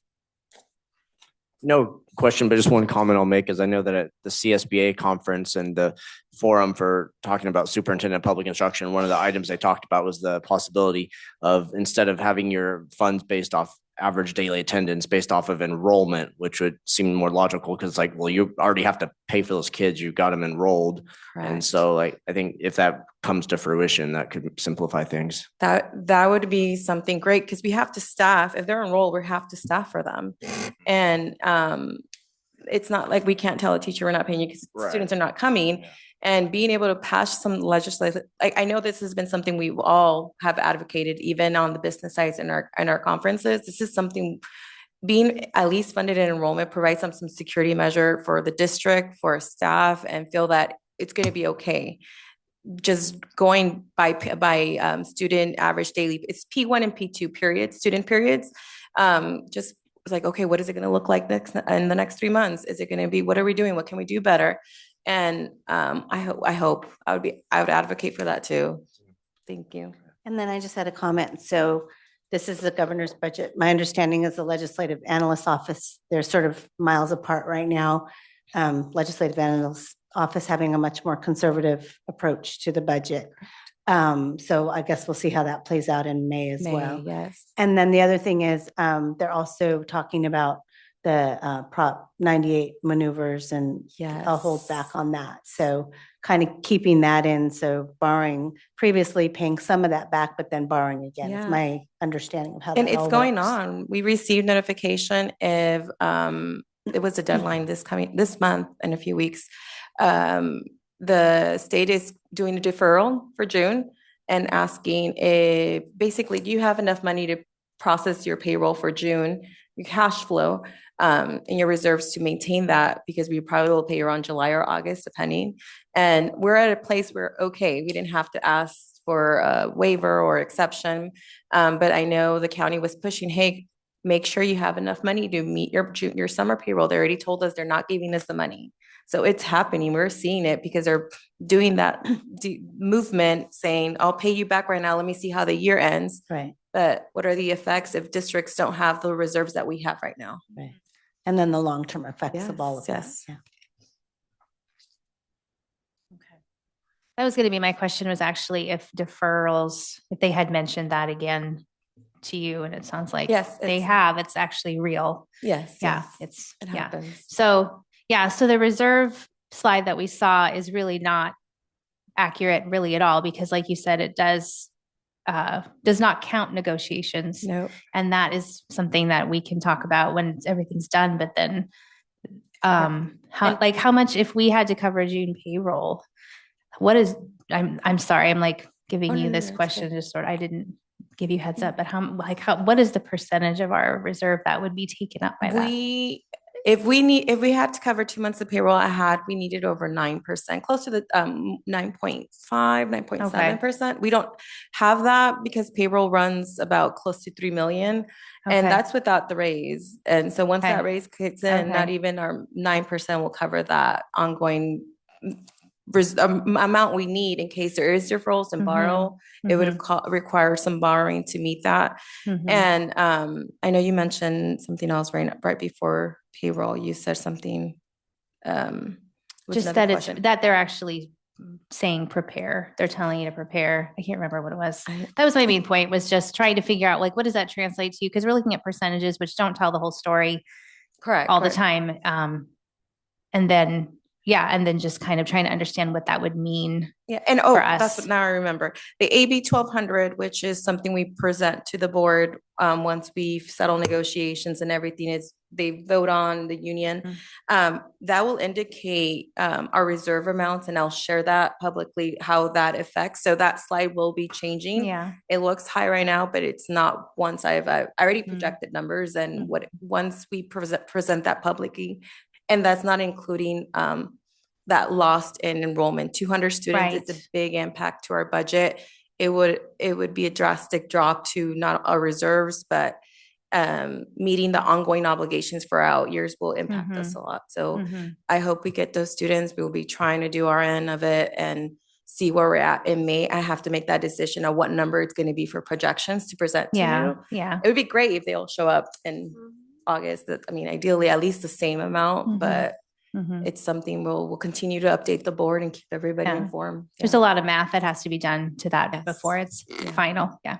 Yeah. It's recommended to have 3 months payroll in cash. We don't even have that at this point. Yeah. 9% is about 2.5 months. 9% is about 2.5 months. So yeah. Okay. And that's just payroll. That's just not payroll. anything else. That's not other supplies, other expenditures. So okay. Anything additional on that report? Can I get a motion to approve 242.697? I'll make the motion actually. I'll second. Thank you. I have a motion from Catherine Harper to approve item number 242.697, seconded by Matthew Ward. Annette Kunze? Aye. Casey Raboy? Aye. Wesley Cagle? Aye. Thank you. The motion carries unanimously. I have 242.698, board consideration of approval of resolution number 12, calling the general election. All right, so yes, so we need to have a resolution approved in order to hold an election on November 3rd to nominate candidates to serve on the board. We will have 3 seats that will be open. Come November, it'll be President Harper, Vice President Kunze, and Trustee Cagle. So this is a required step to have a ballot in November. Can I get a motion to approve 242.698? We did approve I don't know. I don't want to find out, though, really. I'll make the motion. I'll second. Thank you. I have a motion from Casey Raboy to approve item number 242.698, seconded by Annette Kunze. Catherine Harper? Aye. Matthew Ward? Aye. Wesley Cagle? Aye. Thank you. The motion carries unanimously. 242.699, board consideration of approval for an electric vehicle charging installation. Okay, so as we shared previously, we received several grants for our new school buses. As part of that transition, the district must also upgrade the electrical infrastructure to accommodate 5 new buses. Of the 5, 3 is elementary and 2 are high school. We house all the buses together, but we don't have the infrastructure or the chargers to be able to do this. So now we have to do the other end of the piece. So the district has received additional grant funding through the Sacramento Metropolitan Air Quality Management District under the contract with Phil Electric. They have indicated that they will fund the project covering up to 100% of it. So this is great. That way we don't have to pay for it. Of the cost when combined with the Sacramento Municipal Utility District rebate, so through SMUD, it's going to be funded in 2 ways to be able to cover the full amount. So we seek approval to enter into contract with PHE Inc. to complete the necessary infrastructure upgrades under the agreement. The scope includes construction, electrical infrastructure improvements, engineering, installation of electrical EVs, charging stations. The proposal includes 3 dual handle chargers, which is 6 handles, and 1 single handle charger, which is it's the 7th handle total. Each charger will have the 100A breaker, and 3 dual chargers will have the split, and the power will be shared between them. The buses. The total cost of the project is $183,107. $158,000 will be funded through the Sacramento Air Quality, and SMUD is going to be funding the actual chargers, the machine piece of it, about $24,000. That's a rebate that we'll have to submit to get reimbursed back. But this is it's a great opportunity for the district. That way we don't have to pay for the infrastructure piece of it. So I keep trying for grants for this one. I've been trying for the last 6-7 months, and finally one stick. Questions? I just wanted to say thank you. I don't know we seem to have a lot of grants. So I just want to thank you, whoever's doing that work, because I know that's not easy. So yeah, thank you for all of that. Oh, thank you. Board approval is recommended, please. Anything else additional? No. I'll make the motion to approve 242.699. I'll second it. Thank you. I have a motion from Catherine Harper to approve item number 242.699, seconded by Wesley Cagle. Annette Kunze? Aye. Casey Raboy? Aye. Matthew Ward? Aye. Thank you. The motion carries unanimously.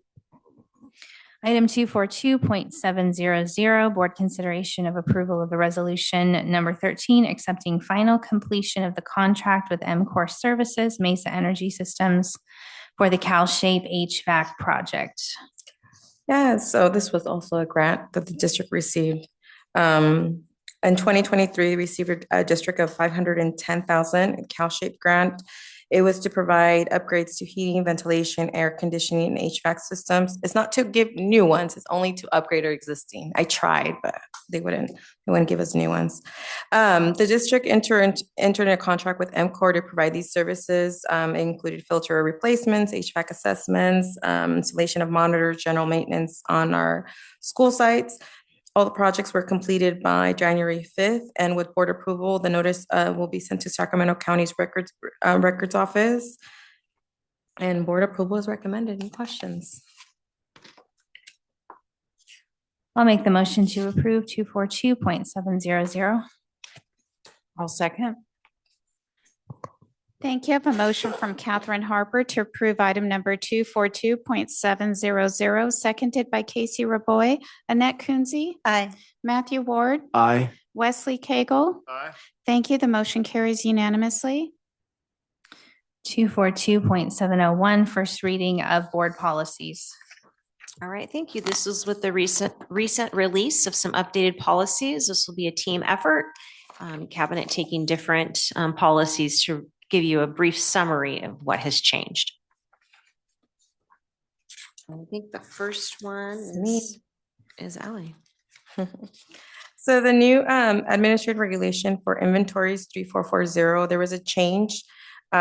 Previously, we kept inventory and tagged and documented anything over 500.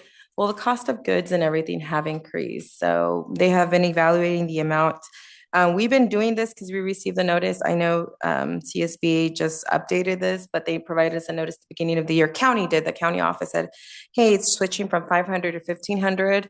I know even our capital assets are increased from 5,000 to 10,000. So some changes have occurred. It looks like this one was just updated for the 500 to 1,500. It's just a routine thing for audit reasons and how we track. All right. The next two policies have been updated because of a new law, SB 848. This first one, professional standards. The policy has been updated to reflect the new law, which prohibits inappropriate conduct between district employees, adults, volunteers, contractors, any adult that's employed, volunteering, or under contract with the district. And also with this update, we are to be able to you have to make these policies available to the public and in our parent information guide. So that will take place next year. There is a brand new policy, maintaining appropriate adult-student interaction. And the purpose of this policy is to include various employee groups. It's now interns, volunteers, contractors, any person who has an employment relationship with the district. And it outlines a very detailed list of what is considered inappropriate conduct between adult and students.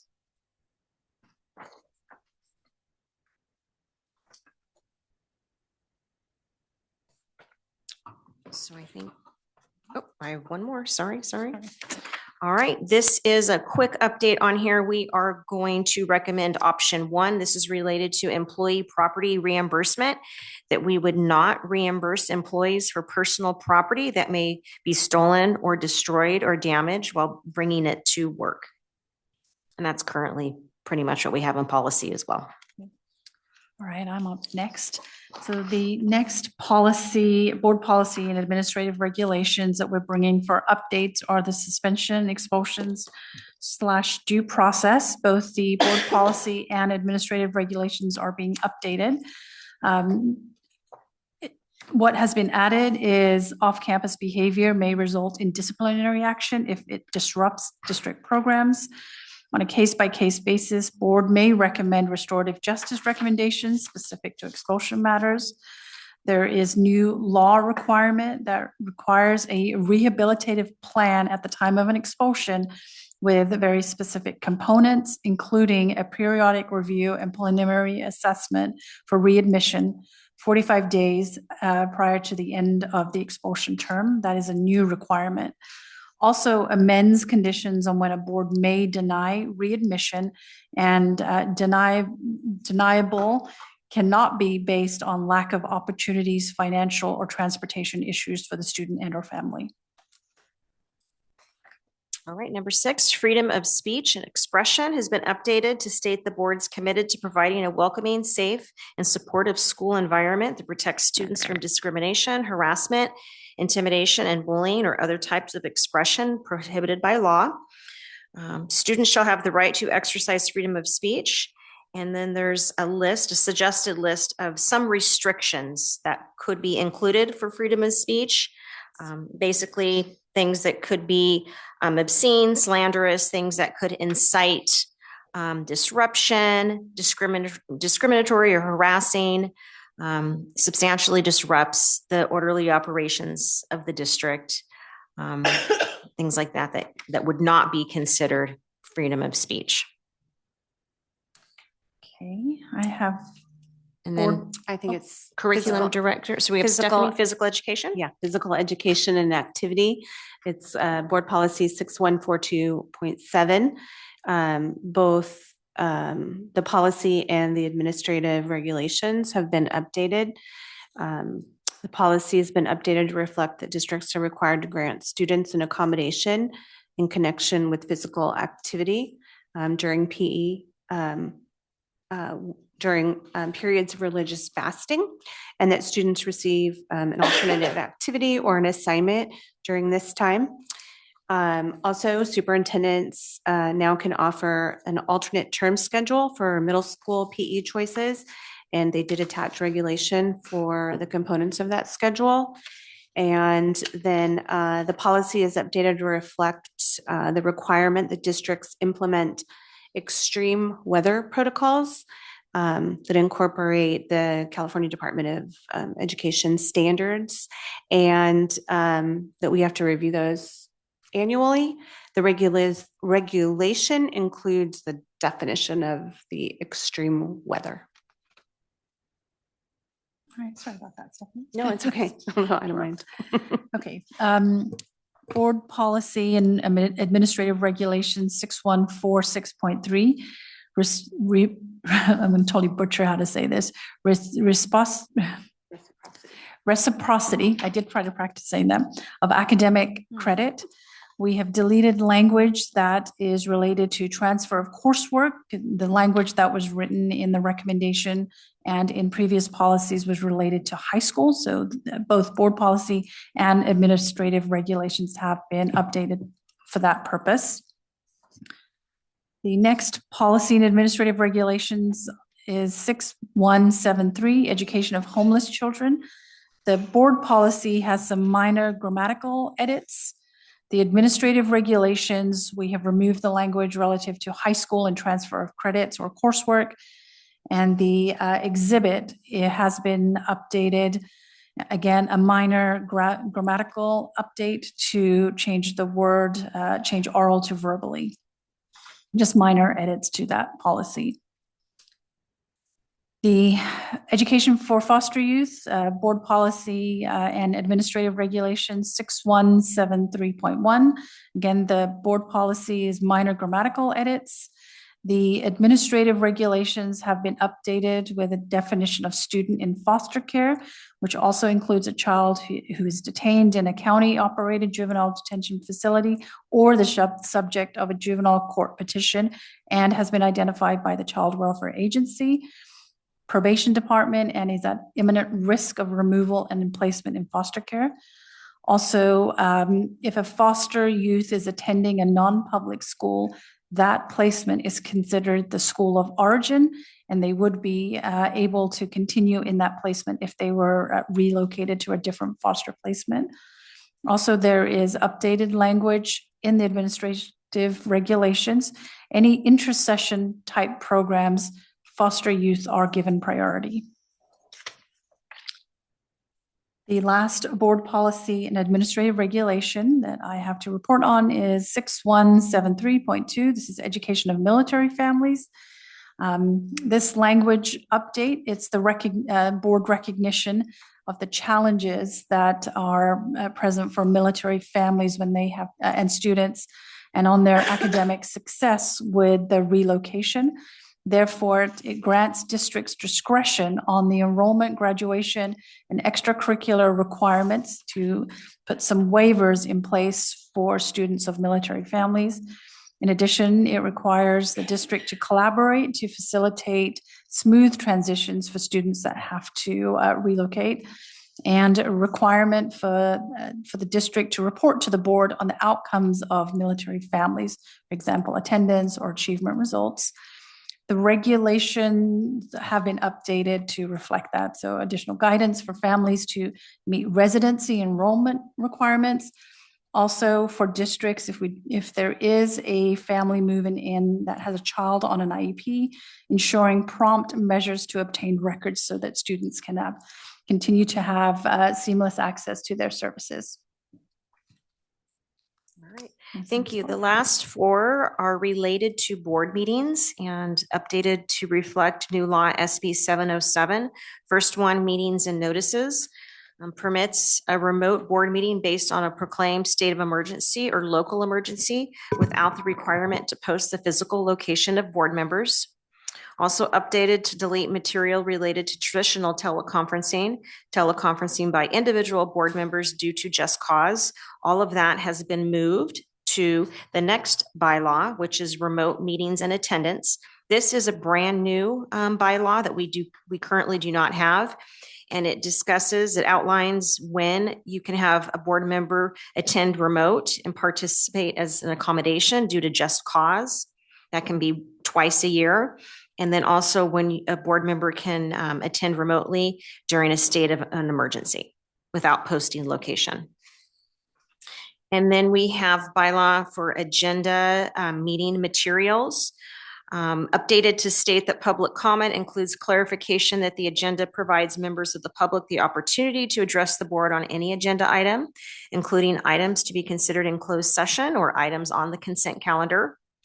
Also has a new section for disability related accommodations or modifications, and also updated to add material related to a board member's request to add a specific matter of subject to the board to be placed on the agenda.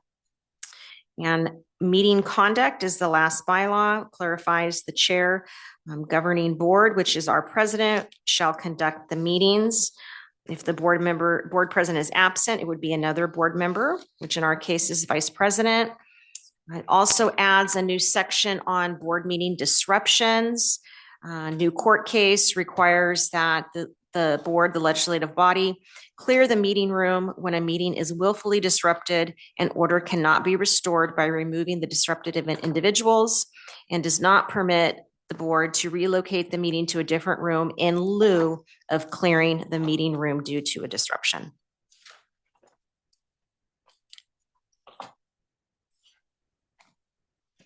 Any questions on those? That's just the first reading.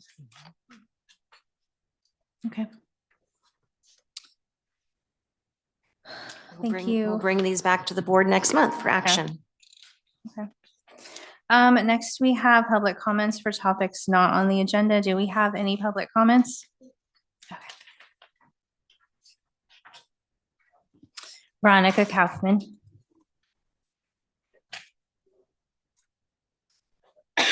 Right, no emotive stories about my kiddo this time, so no tissue needed. I understand that there is a form that I'll need to fill out online, and I will email that in tomorrow. I do want to get this on the public record, though. I am requesting an item be added to the agenda for the regularly scheduled April board meeting. I would like a presentation on all PE and music teacher schedules for the 26-27 school year. I would like to know the financial impact of not hiring a PE teacher to backfill the retirement from Mr. Glenn McCaffrey. I would like to hear every single board member go on record where they stand in regards to this. And I would like the board to vote if they approve on PE teachers rotating their schedules, on music programs such as music production being cut from McCaffrey, as well as music teachers continuing their rotation schedules. This is important for all teachers, all community members. As was mentioned earlier, there are 3 positions up for the board in November. Thank you. Thank you. Do we have any other pending agenda items? We do. We have one, the wellness parent workshop. We have the last one, I think, tomorrow. Yes. Okay. Anything else from the board? I was just going to give an update. First, I just want to say I attended Valley Oaks Art Night, and that was super cute. And there was a lot of fun crafts and some beautiful artwork. And it was neat to see the different styles and real great variety. And then I just wanted to mention that this week I participated in CSBA's Legislative Action Week. And so yesterday we met with Senator Nilo and then today Senator McNerney. And so the goal of that is to just share CSBA's sort of statewide priorities with regards to education and sort of build those relationships with the legislators. So that's good. We did it on Zoom, so I didn't have to travel. I just had 2 items I wanted to mention first, and I'm making a note to myself also. The California Healthy Kids Survey, I believe, is still open. Is that correct? Okay. Still open. We are actually going to extend it one more week to try to get some more parent participation. A couple of our sites have almost 200 parents that have already completed the survey. A couple of sites are a little bit lower, so we will extend it for one more week. Okay. So I'm hoping that that still gives us enough time to report out the next board meeting. If not, the reports would be shared in May. Okay. Thank you. And then I just wanted to mention before we adjourn that I was a chaperone on the Sutter's Fort field trip on February the 19th. It was a 10-hour day. Yeah. It was at, let's see, where was I going with that? It was 10 hours. Yeah, it was a 10-hour day. It was very fun. It was raining the first part of the day, but then thankfully the rain cleared up. And if you're not familiar with it, there's different stations around the fort that are all parent run for the kids to actually experience the jobs that different people did at the fort. And there were at least 9 stations. Again, parent volunteers come and run all those stations. There are docents there from the state park system to like help with the oven and all of the situations involving fire. But I talked to at least to one mom who actually worked a night shift at the hospital and then came right over to Sutter's Fort just because she wanted to be involved and just had done it with her older son and loved it. And I was just, I mean, I figured it would be fun, but I was blown away just by the education that happened. And how they were so considerate with telling the kids the history, not only of the fort, but like who was there before the fort was built and then how the fort was built. And as someone who was not raised in California, I didn't get any of that history. And so I learned a lot about California history and Sacramento Valley history in particular. But I loved seeing the kids learn through doing and just hearing their thoughts and reflections after each station as to, this was fun or I didn't like this and big shout out to the moms who were running the bakery because they kept that bakery going all day. And this is like a clay oven in the middle of the fort and they have a very primitive kitchen and they're mixing all the dough by hand and they're letting the kids mix the dough by hand. So amazing experience. I wish all of our schools would go and do. I think most of them do. I'm not sure if all of them do. Hopefully they all do because history come to life and tremendous educational experience for our kids. So I was glad that I did it and toughed it out for 10 hours. So thank you. If we have no other items, then I will adjourn us. Thank you.